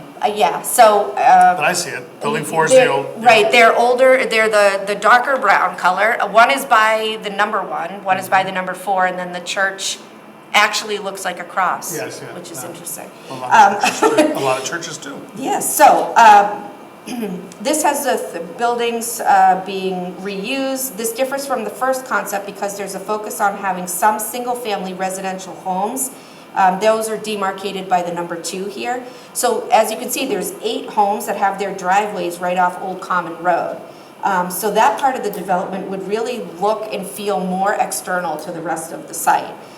Then when you move into the site, there would be a small entrance for 4 additional single-family homes within a cul-de-sac. That's on the right, see it? And then going further into the site, it would step up into townhouses for additional residential units seen, can I borrow that? Oh, sorry. There additional where here? And to the left. Where Now the number 3, where yep. So in this instance, we would be looking at 17 townhomes structures with 60 units. So the sizing would be the same as described in concept 1, with some being 1,500 square feet and others being 2,400 square feet, some with garages, others without. And these structures have the smaller units, and these have the bigger ones. Yeah. And so this is programmed for a bit smaller play space. As you can see, there's no center garden that's there, a center green space. The office building, which is number 4 here, would be or could be converted into senior housing, and it could fit, as it is right now, 16 units with the existing condition and stories that it has now. The parking lot is programmed to have 25 spaces there. This here? Yep, that there. The mixed development bulk is located, yes, sir, around number 1. So the 2 L-shaped buildings are residential 2-story apartment units. They were thought of as being able to accommodate ground floor parking. So technically they would be 3 stories with the ground floor being the parking. So the ground floor, then 2 stories of housing. So technically that's 3 stories, which meets our zoning. The 30 that you see in the circle here is the 30 for the parking spaces, so I didn't want you to think that it's 30 Right units. Yeah. Correct. Well, it's small. Right You'd have to. Or there?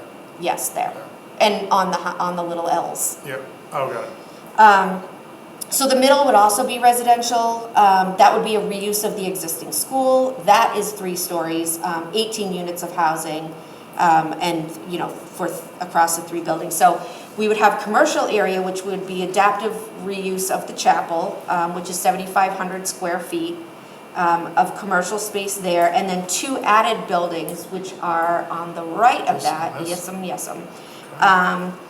which would also be programmed, and the other small one there that is a square, that is a total of 21,200 square feet of commercial use. Between these 3 or these 4? Between those 4, yeah. We have slightly more commercial square footage here, so this has the largest amount of commercial square footage. than the next concept you'll see. But keeping that and trying to be realistic with the density and the build-out, because of that, we would carry less residential units than in this concept than you'll see in concept 3. So this is really an exercise in density and flow as we try to get a balance so that you don't have so much commercial that it's just a mess of cars everywhere from people living there and coming in and out.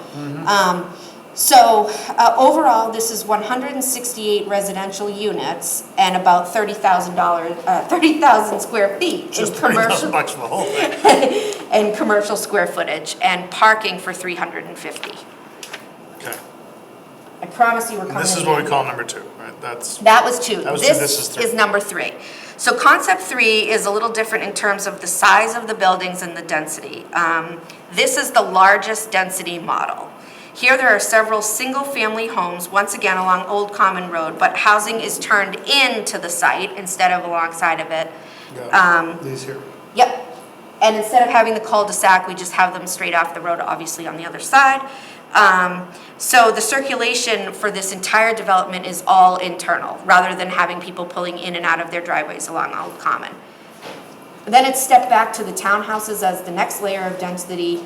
Looking into the number 4 area up the top, we have existing senior houses, which we had in the existing building, but then here we actually were going to supplement that the building of a second building to double the amount of senior housing or assisted living, depending on what you want. So that's 26 units versus 16 in the original. The playing field is definitely still present. It doesn't have to be a playing field, it can be whatever, but that would be the only kind of programmed open space, recreation, what have you.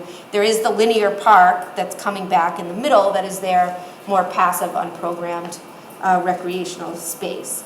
So the concept in this section also has a top right and center across the park, a 3-story apartments, which are in the L's there, and then a large one by the number 1, the other number 1. Go to the right, go to the right. Yes, there. It's sort of an L, but not really. Yeah, I guess. It's sort of It's an like a L. hockey stick. Half a T. It's a hockey stick.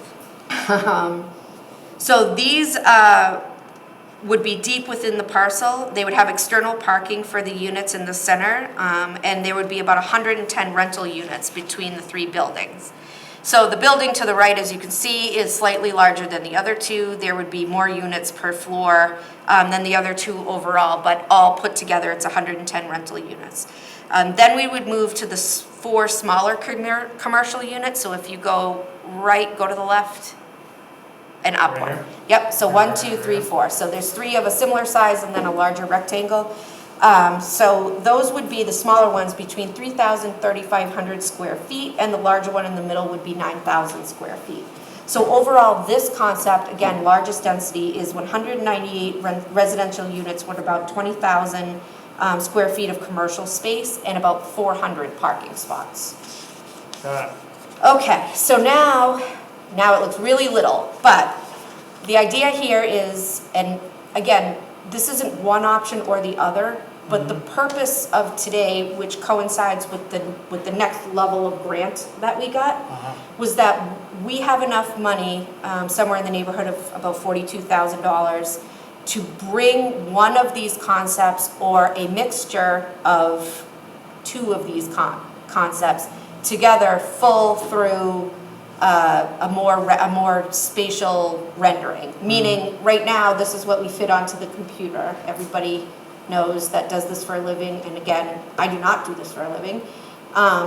When you put it here, this is what we think may fit, with actually going out and surveying the property and seeing what can fit, and then taking that and doing a full design such that should the town decide to follow through with the sale partnership agreement, we sort of have a RFP ready, something that we could provide a developer, multiple developers, you could split it up. Yeah. And so the idea is only residential, no commercial, 168 units, 30,000 square feet in a mixture of different types, and then 198 and 20,000.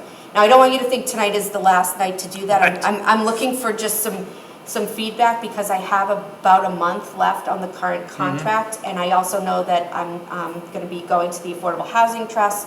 I was looking to go to the Finance Committee, and I'd also like to go to the planning board, so that if you go to all of those meetings, you'll get to watch this exact presentation 4 times. Oh, I'm lucky. But Lucky are we. some idea of what is liked, what isn't liked, so Yeah. that I can at least try. Again, we're not that the money is free, because it's not, but I mean, they're grant money, so we're not locking into purchasing anything. But given that we have until like next July to make a decision, it would be good to know what is a concept that people generally like, and whether there's an appetite in the development world for someone to come in and build that concept. And I don't think we'll know if we don't at least throw it out there.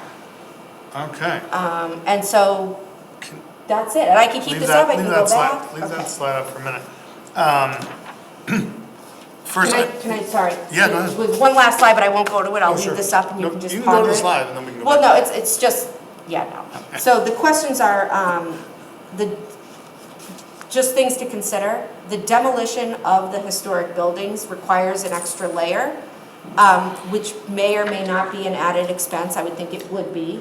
The preservation kind of is a neat thing, I think, but that's my own personal thing. I don't know whether that's attractive or not attractive to certain developers, so I don't know, but it's something to investigate. We are definitely going to have a MEPA review. We'll likely have a NEPA review. Yep. We have not done a phase 2. We will need to do a phase 2 environmental. We need to really drill down and understand if in fact the board doesn't want to change the MOA with the state about our environmental liability. I can tell you that an environmental liability policy is somewhere in the neighborhood of $250,000 to $300,000. Yeah. And we would have to hold that for somewhere in the neighborhood of 5 to 7 years after there's no credible threat.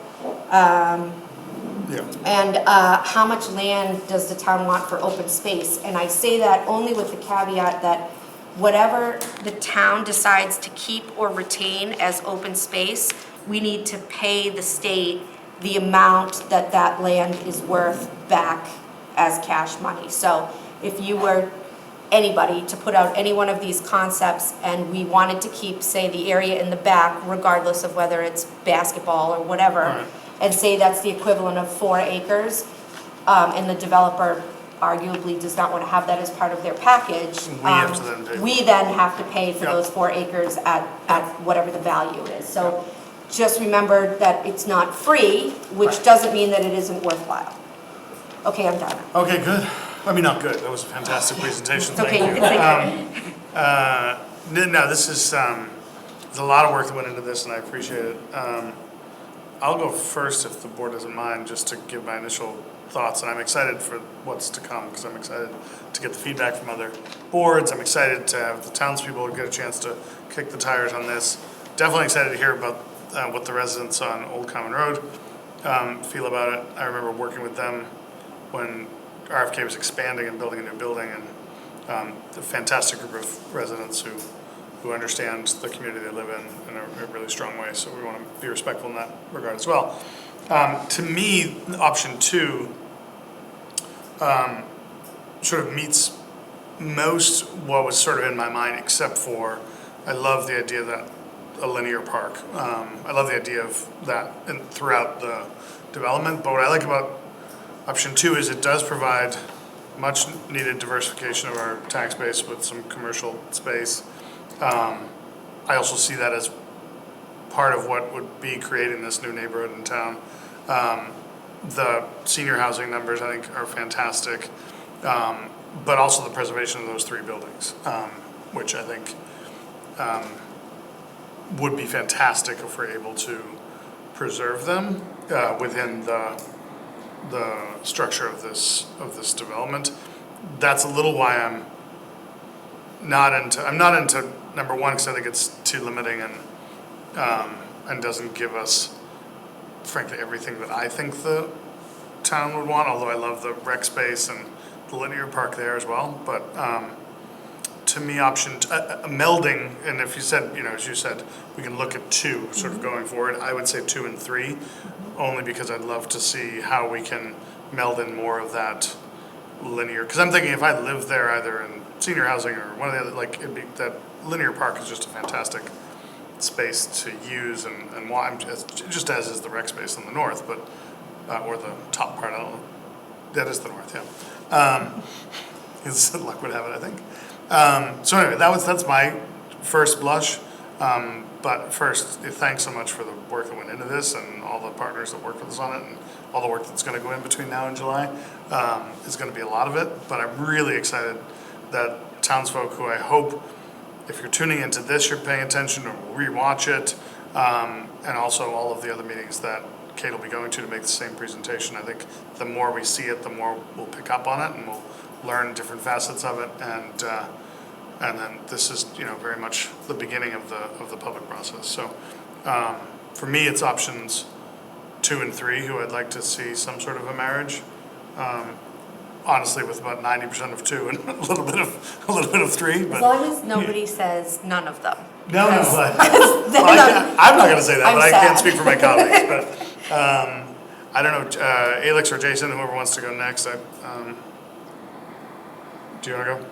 Alex? You've been going to Jason, so like. He's not speaking up, so you should go ahead. You can ask him. So Kate, thank you so much for putting this together. I don't have a lot of appetite for option 1. Option 2, I think, is probably where I'm at as far as a favorite. Though I'd like to, maybe I missed it in your talking, but I don't see anything here about like affordable housing. So that I'm sure that will play in here somehow. I don't know about the 8 single-family homes. 8 is a really small number out of 160 units. But all those more of a detail. So when I think about it, I think about the 30,000 commercial, and I think about senior. I think that's pretty cool. I would like to hear from residents, especially folks nearby, because that's a significant amount of traffic. So it's important to hear from folks their thoughts on it too. But I'm leaning more toward option 2. I think that represents the rest of Lancaster. Thank you. Take it away. I mean, don't take it anywhere, but just leave it here. So this is exciting. I feel a similar excitement to what I did when we looked at it was before Kate, before Steve, the MIT, the award-winning plan that the students did for this area, and their concept reflected what Jason and you have said about green space and affordable housing and senior and mixed use and retail in these. I am familiar with the sales partnership agreement, of course, and this, so I tend to be sort of towards what I respect and admire the work, but I'm sort of towards the none of the above, because the way I understand it is unless we actually actively build and design this as a community, and I think the will was that we're not in the building business, we've been partnering with a developer. Developers know what their specialty is, and the more that we limit them and clamp them and we can show them, for example, we could show them these and have the discussion that you said, this in concept is great, but add a linear park. But restricting it and getting neighbors or anybody else set on a particular view, you need to give, if we want to get the best product, we need to give those who are the experts the latitude to do it. BSC is great for the concept, but they aren't the people who are ponying up that will be partnering. That's a good, can I ask a follow-up question, okay, just because that raises a good thing. I mean, to me, I envision these as concepts that we work then as we're bidding at. We're not going to say, we need you to give us a bid on building 16 units or whatever. That they can come back with a derivative of this if they wish, the developer. It's just up to us then when we look at the responses of the RFP for how we respond, right? Or no, or yes, or some derivative thereof. Well, what Alex just said is exactly opposite of what I was told a year ago when I went to Mass Development and said we wanted to be in the driver's seat. So I'm just gonna need a minute because it's been a year of working on this because what I was thinking is you wanted a concept that the community could champion and get behind and get excited about, and then we would bring that concept to a developer who wanted to bring that through to fruition, not who would change it around and whatever. It was expressly to forbid that. Right. It was expressly to say, this is what we would like. Now, if you have to move a building to the left or to the right to fit them, but like, Right, if that you're was saying, what I want 168 units, they Right. build 168 units. If you want 8 single-family homes pointed to Old Common, that's what it's there. So Sorry, it go can ahead. be whatever you all want, it's just that isn't what Yeah, I yeah. No, I was thought. just So, asking to so clarify. my discussion, or my thoughts a year ago, and I'm sorry, Kate, because I obviously I don't want to upset you, and I know No, you it's put a not. lot I of mean, time into this, hey. was that BSC, or Mass Development, I didn't even know who we had contracted with, but that Mass Development we were going to look at what the environmental liabilities were, the 21Es, and focus on that to try to find what areas were buildable or needed to be Right, which restricted. She talked about at the Which beginning, we which we did. yeah. Yes, which Yeah. we did, and we did. So that was very helpful, that's check. And I think developers will understand now and be able to make a much better educated bid. As far as narrowing it down to this kind of focus, that's what I'm saying, these are exciting, just like I thought the MIT plan was. I would expect or would hope that we'd have more community input, because by the time and I know we have the we are opportunity, going but to we're be not doing going to that, do so I that. just don't want everyone No, watching to think we're not. but I'm This just is the getting to beginning. this, because this is a labor of love. I know Kate, BSC has put a lot of money, a lot of time into this, so I don't mean to be a killbuzz, but if the neighbors said, for example, hey, we don't want 400 cars, we'll tolerate 200 or something like that, it significantly changes the... Well, the public comment part, first, this is going to go through all the relevant boards, as Kate laid out. We will have opportunities for people to weigh in. I don't suspect once we come up with an agreed upon that we're going to ask folks to hand pick if they want 400 cars or 200 cars. It was So just I know, but I don't want to leave folks who are watching and take what we say seriously and think that that's sort of the direction we're heading in. This is going to be it's definitely going to be the public component. This is the beginning of this iterative process. So, and when I did the site walks and we went through... Sorry, the public beginning, who's been going on for a very long Right, time. right. It's just hard once you have the spaces, put so much time is to unwind and start fresh slate. But I do think the developers and residents all around need to have that. But these are good to inspire thought. I personally, if we're picking these, some of the buildings, all the buildings that could be preserved and reused, I'm a big preserve, reuse, built person, so I would opt for the one that preserves the most and has the most green space. And there was some question about RFK. They have their existing building that we all know, the classroom building. To the left. Right, and then they have other buildings that were behind the fence, and DCAM was talking about exactly what was going to be available and what wasn't. It looks to me from these concepts that... But those aren't part of our, those are their conversations with DCAM, not part of our conversations with DCAM. Correct. It was a year ago, so I don't know, but... I mean, I that's- met with the that's folks at okay. RFK, and they were having I know, conversations. but they Let wanna me finish keep what I was saying. So they were having conversations with DCAM and said if they wanted to give them up, would we be interested? And I said, that's a long way down the road, and they would like to keep. I know they want to keep them, and DCAM was talking about adding it because they wanted to get rid of it, at least. So, anyway, those are some of the, my thought is reuse more historical buildings.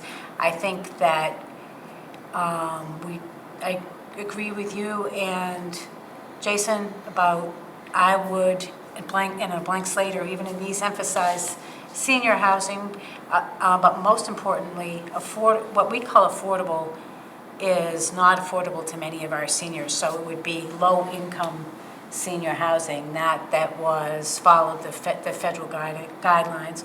For example, a one-bedroom now affordable unit would be $1,700 rental, a lot of plus, and in our census track. So what I'm hearing you say is not option one. Not any of those options to me, no.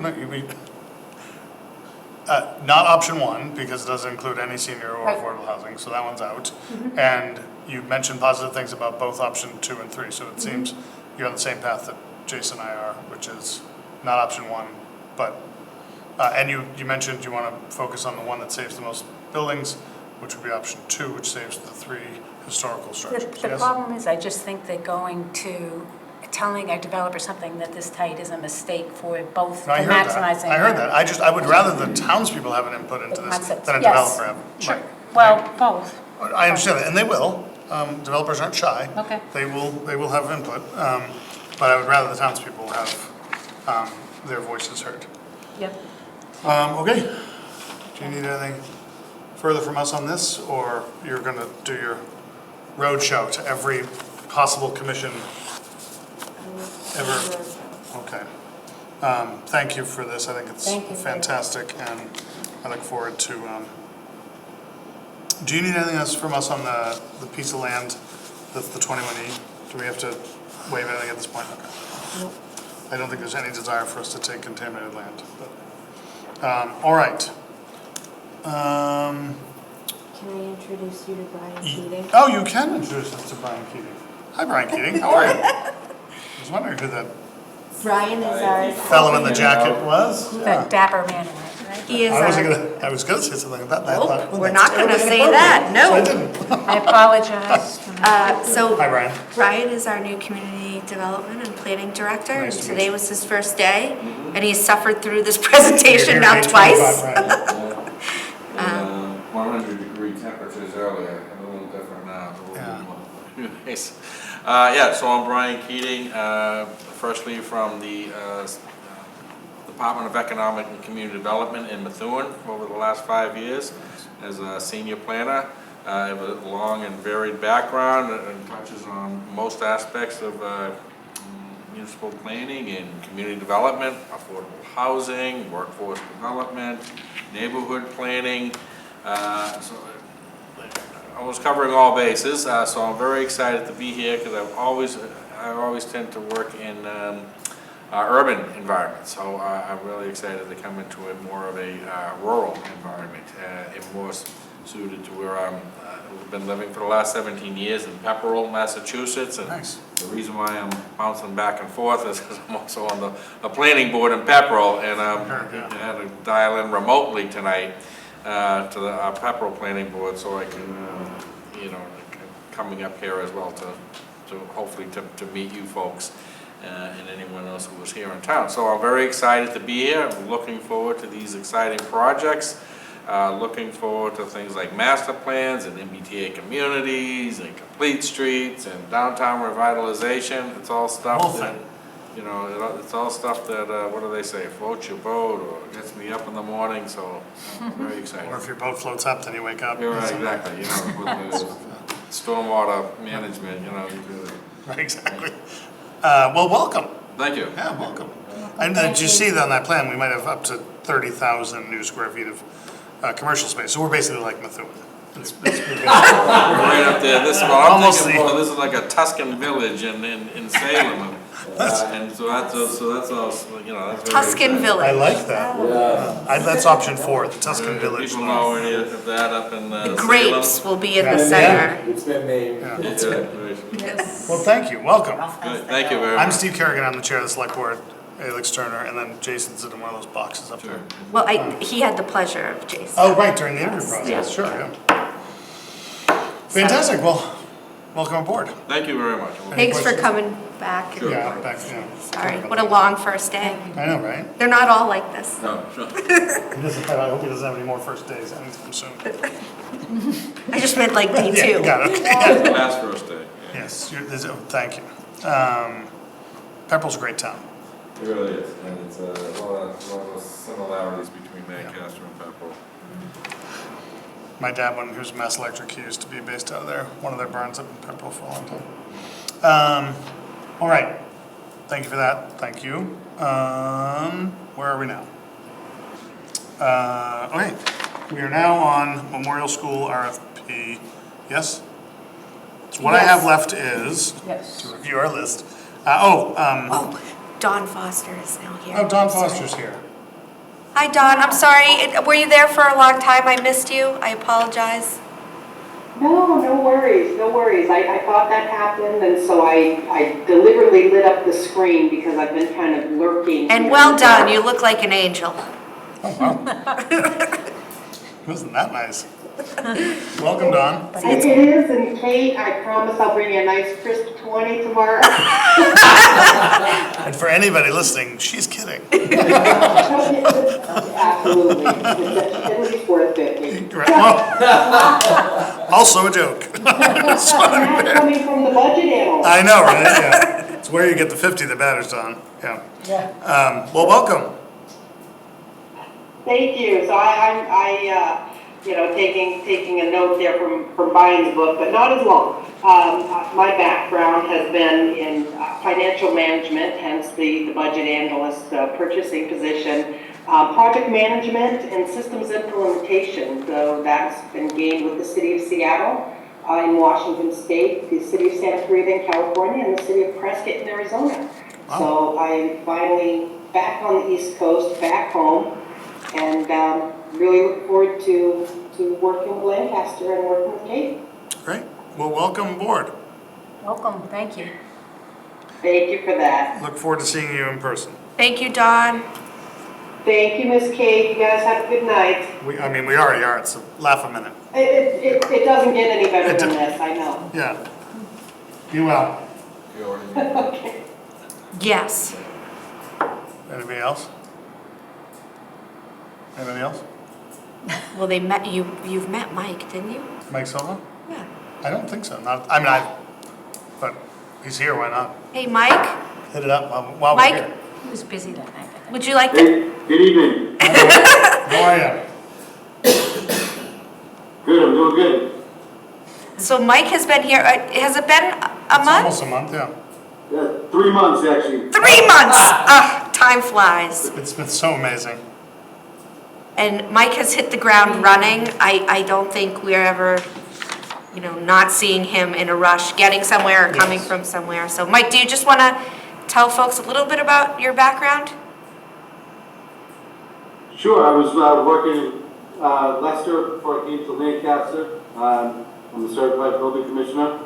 I've got 20 years of construction experience, and I'm looking forward to bringing good customer service and in helping our department as far as being good with the public. Well, rave reviews so far, Mike, so keep it up. Do we have to call you commish now? I finally found his badge. Oh, nice. Great. So I gave it to Welcome him. aboard, commish. Nice to officially welcome. Thank you, appreciate it. Yep. All right. Anybody else? Thank you. I didn't. Okay, How fantastic. many more do you need? I know, that's good. I was I think gonna we're say. positive. Anybody new, just log in 2 weeks and we'll say hello to you then. All right, next, I just want to review what I have on our list still. Memorial School RFP, Kalen Farms, executive session. Oh, I should also mention, we did get the approval, the project, the 40R project up in North Lancaster got the approval from the Attorney General's office this week. Huzzah, big doings there, which is fantastic. So thanks to everybody, Victoria, everybody who worked on that tirelessly to get that through. It is continuing down the merry road. So are those do we have any other items that I've missed? Thanks to, and I know you said that, thanks to Victoria and thanks to Kate for shepherding that 40R Yes. through. And the exciting news is that now that... I thought that was exciting news. It is, Oh. but even more exciting is now that the 40R and previously the other rezoning had already been applied, is I think my understanding is it kicks in, the MOAs kick in, right? So it was just, not right now, but at a nearby meeting, can we talk about? Yes. Yes, Put those on I know the we are agenda. already, I believe there's already been communication with the land transfer for that first piece that's supposed to go through, so. That's great. Yeah. So just those kind of But yes, we updates, can. because Absolutely. that'd be great. Awesome sauce, okay, so, only three things left are executive session, which only involves us, sorry for all of you, Memorial School RFP and Kalen Farms. So the Memorial School RFP is just on here because I was waiting until after the back to schools hubbub in September to bid that put that request for proposals out. And I thought I would come back because part of what the RFP has is a structural analysis and some survey. And the structural analysis, while it's good for a year or maybe two, is really a snapshot in that area of time if you're going to go forward with developing. And given the cost of construction and the fact that the town just approved the high school, I thought it might not be in the best interest to go forward with this huge RFP that will effectively come back and say, you know, it's $10 million, $8 million, whatever. And so I guess I was bringing that forward to the board more as a question, but to say, do you still want the amount of robust uses that we were looking at? And if the answer is yes, the answer is yes. But to do all of that is somewhere in the neighborhood of $60,000 to $70,000. And if that's the will of the board, then that's fine. But I guess I felt like it might not be good if we didn't revisit that, given that I don't know is if we're going to be in a position, nor do we want to be in a position to have another project for several $1 million bond anytime in the near future, unless I'm misreading that. Any thoughts, Jason, Alex? I'm not sure. It's a thinker. That's a good point, because such as the money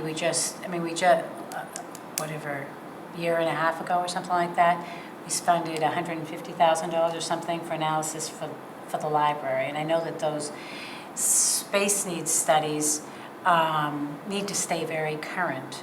And just like with the high school, as I was saying, if you were going to fund a space needs study, you have to understand it can lead to a project, or it should. Otherwise, it's just a study that we waste money on and put on the shelf. Right. So I don't know, maybe you could suggest a smaller, tighter, less expensive scope to get to the goals of the board without a full structural analysis. Sure. So that was sort of where my head was.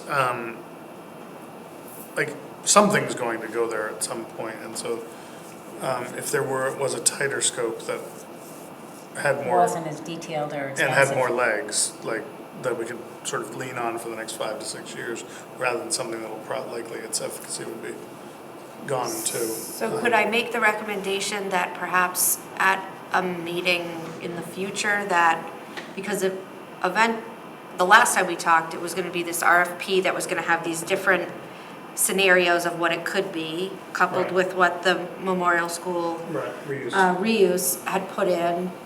And so maybe instead of that, maybe the opposite should happen, where you have it narrowed down so that you have one presentation from the reuse committee. Is that the only thing that you would like to see brought forward to be sort of costed out? So, and if not, what's the other thing we're supposed to be studying? Because that one's sort of easy because it's just the saving of a floor. Right. So if that's the RFP that wants to be put out, that could happen in very short order. But if there are other things that you want to investigate. So I'd love us to spend time investigating, like give the townspeople a chance to weigh in on something, because I know the committee worked very, very hard and diligently and presented a great proposal to us, and I think it's incumbent on us to make sure the townspeople see it as many times as they can, get to ask as many questions, kick the tires on it, but also weigh in and say, geez, I know there's a lot of folks who have different ideas on it. One of the things the good thing about the work we did this year was, one of the good things, the great work that you all did, but agreeing to do that sort of legal analysis so that we figured out exactly what was possible there, I think cleared up some of the confusion about what the reuse could involve. And so relative to the deeds and whatnot from 100 years ago, or whatever it was. So I think that, having that clarity is really helpful to me, and I think will be helpful to the town in limiting like what they're thinking about for that. But I do think it'd be an interesting process to at least have some charrettes or some opportunity for people to weigh in, see that concept, also, you know, have their voices heard about what they think the space could be, or, you know, do some visioning around it. Does that make sense? So I will be completely candid, I'm just not sure how much like bandwidth I have for doing like that on top of decaf on top. So I don't know if that wants to be an initiative of like a member with the committee, or whether, Well, yeah, I mean, the committee's not I'm putting that out to see disbanded. if the rest of the board, what their sort of appetite is for something. Or as long as it doesn't need to be done tomorrow. I don't think it has to be done tomorrow. You know what I mean? I don't want, No, I appreciate you setting the limits, that's important. I don't wanna I say that tot- we'll have something and then I just No, I seem to get- be I running out understand. of time. I mean, you know, even approaching somebody about resources to have Yeah. a facilitator do it, I think makes a lot of sense, rather than you running around like crazy. Maybe working with Brian too, because it certainly would be in the planning, heavily influenced by. Not Brian. Our new Brian. It's his first day. It's his first day. We're giving you a whole other pile of stuff. Okay. Jason, your thoughts on that sort of approach, provided we don't short circuit Kate? I agree. Okay, nice. What's He agrees. I like it when you're on. Agrees with I like it what? when you're. He agrees with what? With the concept that I just threw out and figuring, I'm assuming, I'm gonna read into his agree. Okay. So, like, And just then to sum this Yeah, up, go ahead. is we're not doing anything immediately because we are, We don't wanna spend a ton of money on a study to determine what kind and, of place and right Kate now. is overburdened, so we're not, right now, so we're not I putting. didn't say that, I Yeah, just she wanna said- be No, like. no, no, no, she needs to focus on. Realistic higher on prior- expectations. Yes. Yeah, on highest priorities right now. So maybe we can help focus down some priorities at a future meeting. Yes, And then help talk about if we need to, a facilitator or work with Right. planning. right. Yeah, I just wanted to, see it, so didn't want folks to leave the room thinking that we were going gangbusters in one direction or another. I know, I was Yeah. just trying to summarize to make sure we're yes. on the same page. Okay. Do you have any questions, comments, concerns along for the ride? Looking forward to it? Can't wait for it to be done? No, I think Kate brings up the topic of cost. And the whole thing about our presentation for the community activity center pavilion was based on cost. Right. So keeping the cost down is critical and key. Yeah. And I think our proposal also has, since we're not using as much of the structure, probably is a longer lived engineering study. Right. When we get to the end of it. Got it. Yeah. Very little, So- I mean, it would so- really be what it would cost to demolish and recycle Right. what is recycled. I mean, maybe the steps are, after we spend a little time on this, but like, really taking the presentation you all did through a facilitator, Brian, or something, like, to people, giving them opportunities to come to meetings. Here, I know you guys had meetings up to your wazoo, but doing some more public forums, making sure we get them on TV and on Zoom and all that, to give people a chance to ask questions, focused on the work that you all and your committee did, which is fantastic work and delivered a great product.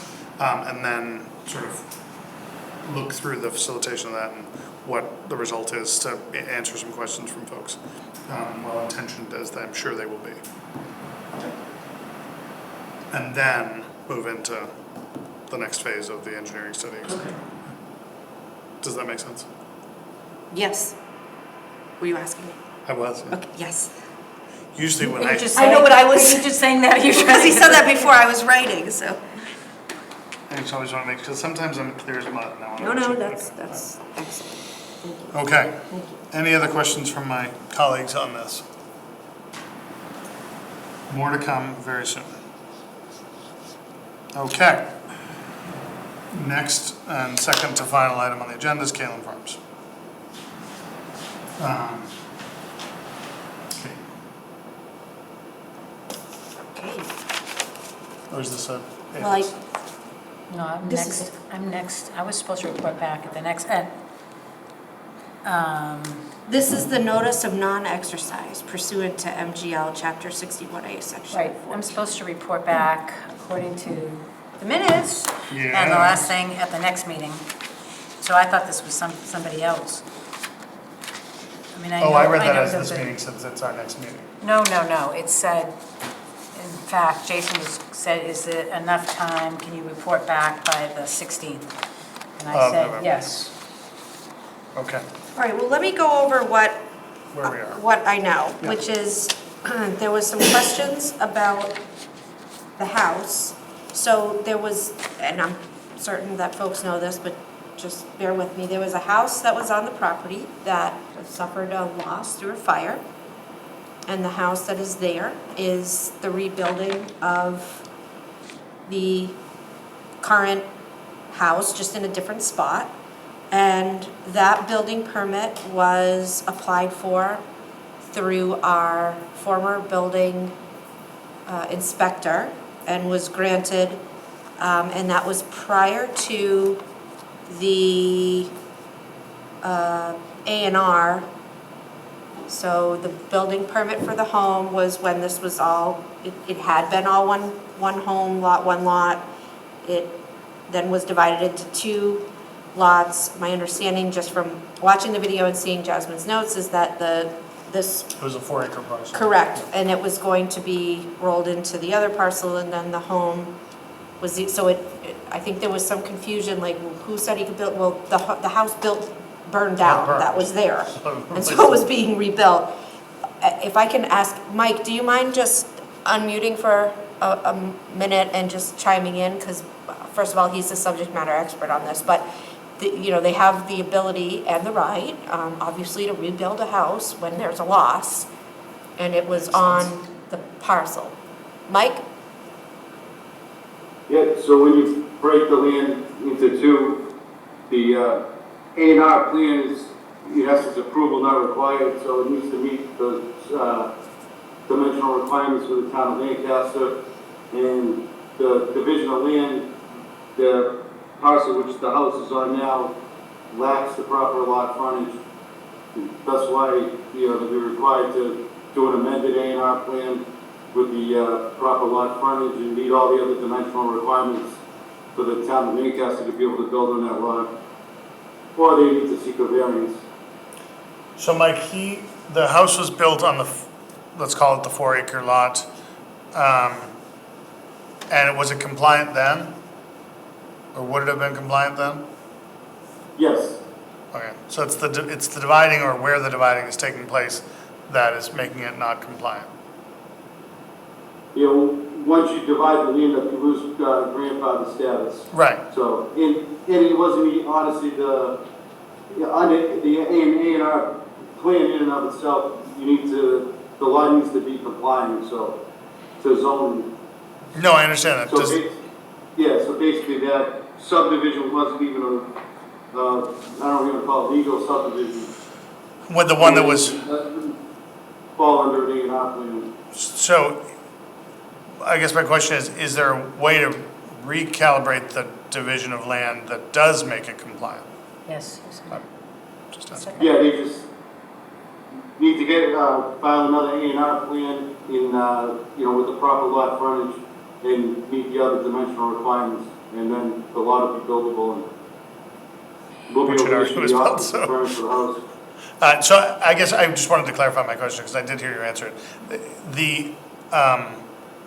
And I guess I'm thick, but it's 4 acres. What you're saying is, I understand the concept that you can cut something up and make it more, but that piece of land in and of itself, there is a way to divide that to create a parcel that is compliant. Correct. Okay, great. If the planning board approves it. Oh, yeah, no, I This understand is that, but I was also- just asking him. Then it would be an A&R strict. It wouldn't be an Approval not A. required. No. It would, if it meets the frontage. We're not gonna litigate this in this public meeting, sorry. But there's the other complicating factor is the Chapter 61 status that is on the other land that was then divide it, because you can't build you can't keep something in chapter 61 in less than 5 acres. Right. And divide it and so on. So that's what I was reporting back on.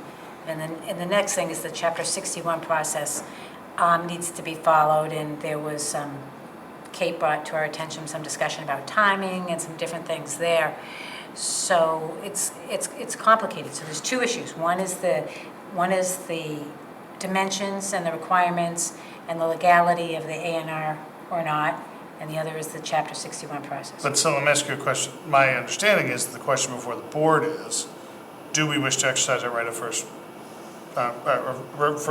refusal on purchasing the land? Yes. Which is not one of those 2 issues. I gather that there are those issues, but It's a second issue, but yes. it's not the size of the lot or rectifying 61A. It's, do we want to buy it? Or As a town. sign it. Or sign it, right. As But per that's- the law. yeah. And also how to handle it through the assessors and so on, because you have to pay back money to the town. The town is, Right, none of which we would have to do if we buy it.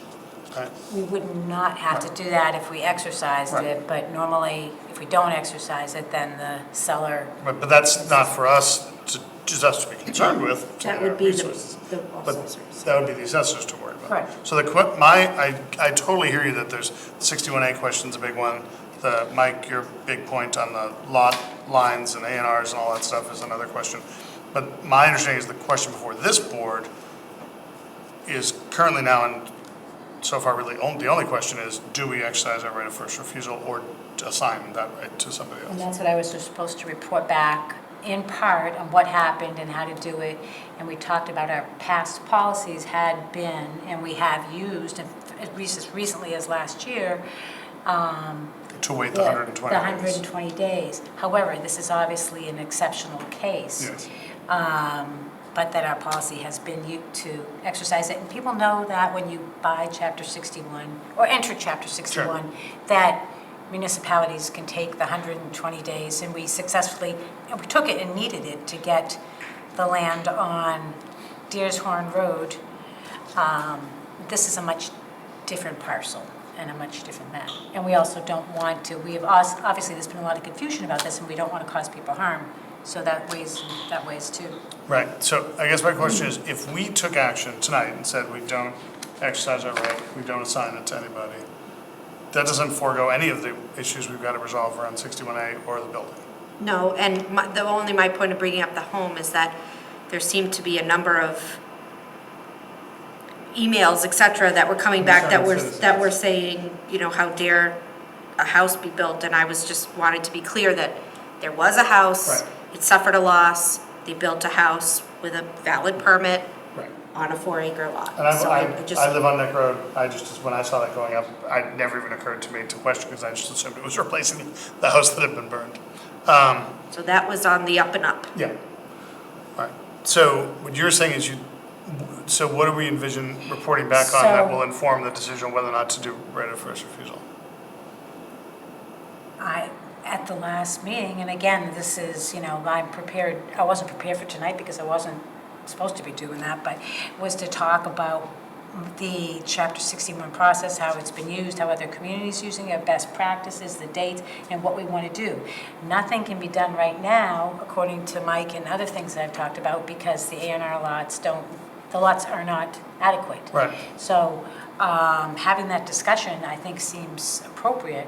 No, I totally agree. On the Yeah, totally agree. 16th, and But does- and waiving our rights or not without the benefits. So waiving the rights tonight without understanding.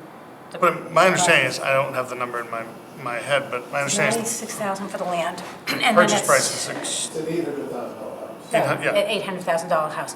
And I don't know. The guy needs to move in. Right. I understand. Understood.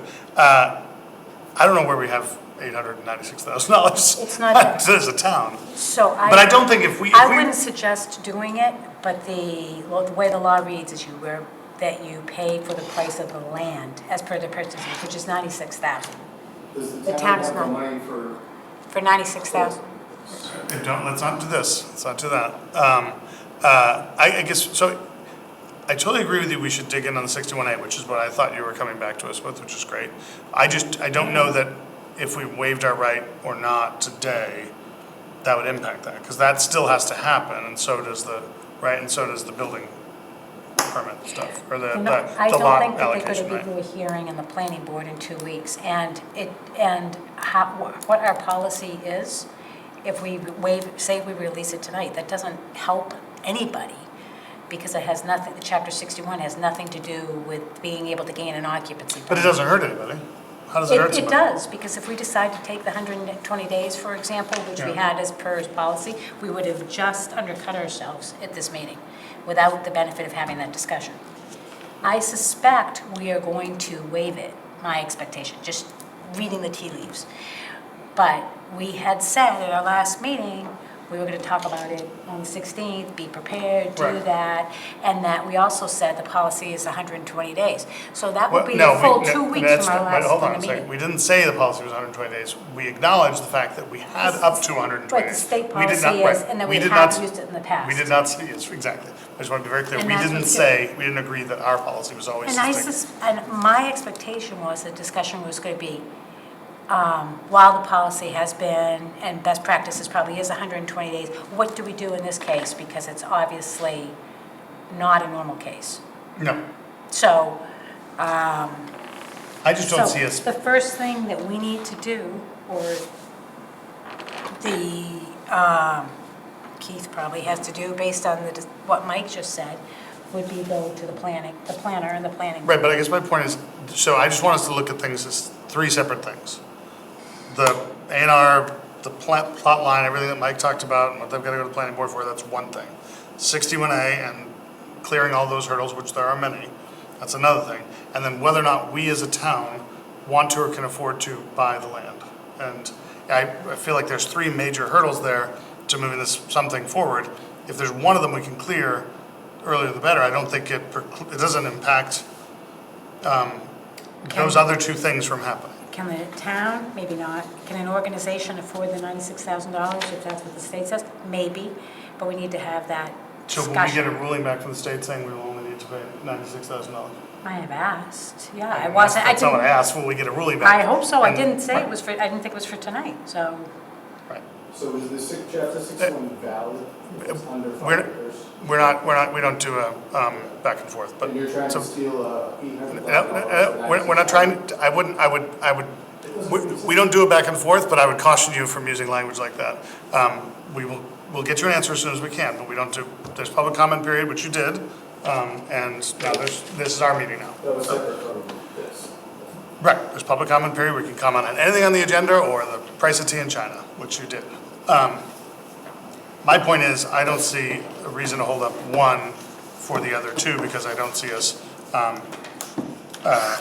exercising that right or signing it, but I could be wrong, so, and barring, I just think the most important thing here right now for the owners and sellers is the clearing the lot through planning. which is not at all what the board's agenda item is. Our agenda item is, do we exercise our right of first refusal? I agree with you, they've got to clear it through planning. Our agenda item is right of first refusal continued from 9/18 meeting. Right, so Which right of was- first refusal, not I 61A. thought it was- right. 61A was you discussed is for the 16th. Again, a different Right issue. of first refusal is 61A. That is the You know, language. clearing up the tax piece of 61A and everything else, and their ability to do this is what I believed you were researching, and the impact on us, not relative to right of first refusal. I don't understand at all, I'm sorry. Right of- Because right so of first refusal The is a question I understood term. we were taking up today was, do we wish to buy this land? If not, clear it up and move on. It seems like you don't have an answer to that. It seems like we don't have an answer. I have If, an in answer. fact, you want to know, just so I'm clear, if you, the land has a home on it, so is the question whether you would pay $96,000, but not for the home? I'm just trying to figure out what the question is. So the questions that I sent to Yes, I the knew that, council. but that one wasn't on it. I understand. No, actually, I thought it was. It should have been. If it wasn't, No, then so I that's what I'm, apologize. like, I want to add it. So that's, yes, please. Okay. That was Okay. one of the questions that I meant to answer if I didn't. Yep, no problem. So there was a whole list of questions to council about town's position. Understood, yep. So I think that this agenda item got on here because it was just assumed that the continuation, no, it says here, different in the minutes, but the next meeting was 10/16. I thought that was the 61A piece. This was the right of first refusal. Okay, but you do understand that I right do. of first refusal is a term I understand associated that, because they had a exclusively with 61A, chapter 61A. well, it's not, that's not true. The right of first refusal is a term Right, used in that's lots of true. other ways. That's true, but in this, So, yes, Yeah, no, I understand yes, you're that, but there are still 61A issues to resolve, which you acknowledged, after the question of right of first Correct. refusal is answered. So my Okay. point is, our obligation is to answer that question. Then there are other people in town who have to tackle compliance under 61A and building and planning. I was just trying to tackle the piece that we are uniquely charged with tackling, right. which is whether or not we as a town believe we should purchase I think this if property. we want to expedite everything, we could do it. We could try to follow the policy as closely as we can and put out to all boards, commissions, and nonprofits a notice tonight, or go out whenever tomorrow, that this is the parcel, this is the purchase and sale. Do you want to exercise the right? Because we asked back, for example, conservation, and we all, and so on. I thought that's what Yeah, I was thought that was happening what- before. yeah. That's what, so I guess maybe this appears here due to my error, but. I honestly thought that was the outreach that you were doing between the last meeting and the upcoming one, was talking to the land trust, making sure folks, They didn't have enough information on that, but- and I did have this, and now they have information, is there an interest? there was, but there was, yeah, but there was questions, but I don't think it's going to, again, I think our goal is to try to figure out this mess, and I think it would be prudent of us to wait to have all the answers back from council, but, Okay. Well, I'm not hearing well, any desire to go in another direction, so. even Jason can I'm aware. vote me in, it's okay. I will say if if the vote on right of first refusal makes it to the next meeting, it won't make it out of the next meeting and onto the next agenda. It will be decided at the next meeting. Yes, it's supposed to be. Well, I'm just giving you fair warning, we're not waiting 120 days entirely, because that will be not 120 days. Oh, I see what you're saying. I'll see. I expected to have a conclusion. I expect to have a conclusion on that piece today as well. No, I expected to have a. Yeah, Jason? Yeah, I just, from my perspective, I'd really like to hear what Alex has learned. I thought it was going to be this meeting, but if Alex said that it's going to be next meeting, then that's that. But yeah, I think we asked her to do this so she could come up with the information, and so she had everything that she needed. So to your point, it sounds like this can be resolved at the next meeting unless something new comes up. But my expectation is, Alex, you'll have all of that information next meeting, and we will discuss it. So, thank you. Thank you. All right. Much to my chagrin, we will wait till the next meeting, but no further than that. Releasing it now doesn't help anybody. I If we understand. want to- Well, if it we does want help to do it right the now. person who would like to move into the house, but, No, it doesn't. well, I mean, What I are don't we see how waiting for? I don't see how it doesn't. What's the information we're waiting for, just so we have it? It's just I unclear. understand. I will say this, not to engage in back and forth. A list of questions were provided by Ms. Turner to town council to get clarification to present back to the board. We're awaiting that. She's added one question to that. Action will be taken, at least on the first piece, which is whether or not we are going to exercise our right no later than the meeting we have on the 16th. Okay, do we have access to those questions though? Or- Do we? No. These are their questions that she's asking of our town council, but then I was assigned an a point attorney-client conversation, she's getting answers from town council. At the last meeting, Yeah. before town meeting, I was assigned the point person to come up with and give some Right. questions, I which I think that's- did. And then I was supposed to report back at the next meeting, at least according to the minutes, and you can look at the tapes, but. No, we understand. This was. At any rate, yeah, so. I'm just confused The on, answer is, it was 5 acres or less, the total parcel that's is all, 4 we're not gonna acres. litigate that piece here. I answered your question, she asked questions, town council, we're getting answers. We will have resolution, at least on the right of first refusal at the next meeting. And I apologize for the impact it has on Yeah, it's, homeowners. I'm sure it's and incredibly Woodbury residents. Okay, frustrating. great. Thank you. Thank you. Again, apologies. Okay. Seeing nothing further on the agenda other than executive session, can I ask for a brief recess before we go into executive session so I can have a bio break? Let's call a 5-minute recess before entering an executive session. Jason and Alex, Have don't a leave the motion room. for a yes.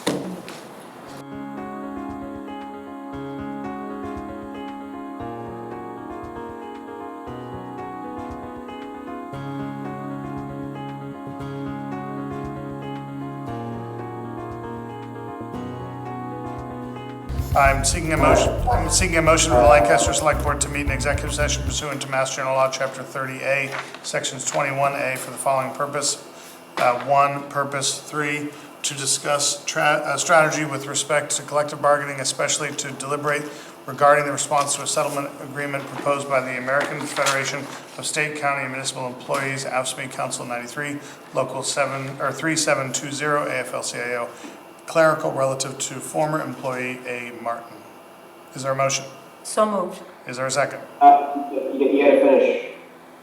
As an open meeting may have a detrimental effect on the bargaining position of the town and its select board and will not reconvene in open session thereafter. So, All right. Second? All right, all those in favor signify by saying aye. Aye. aye. Okay. Thanks, everyone. We're going in executive session. Have a good evening.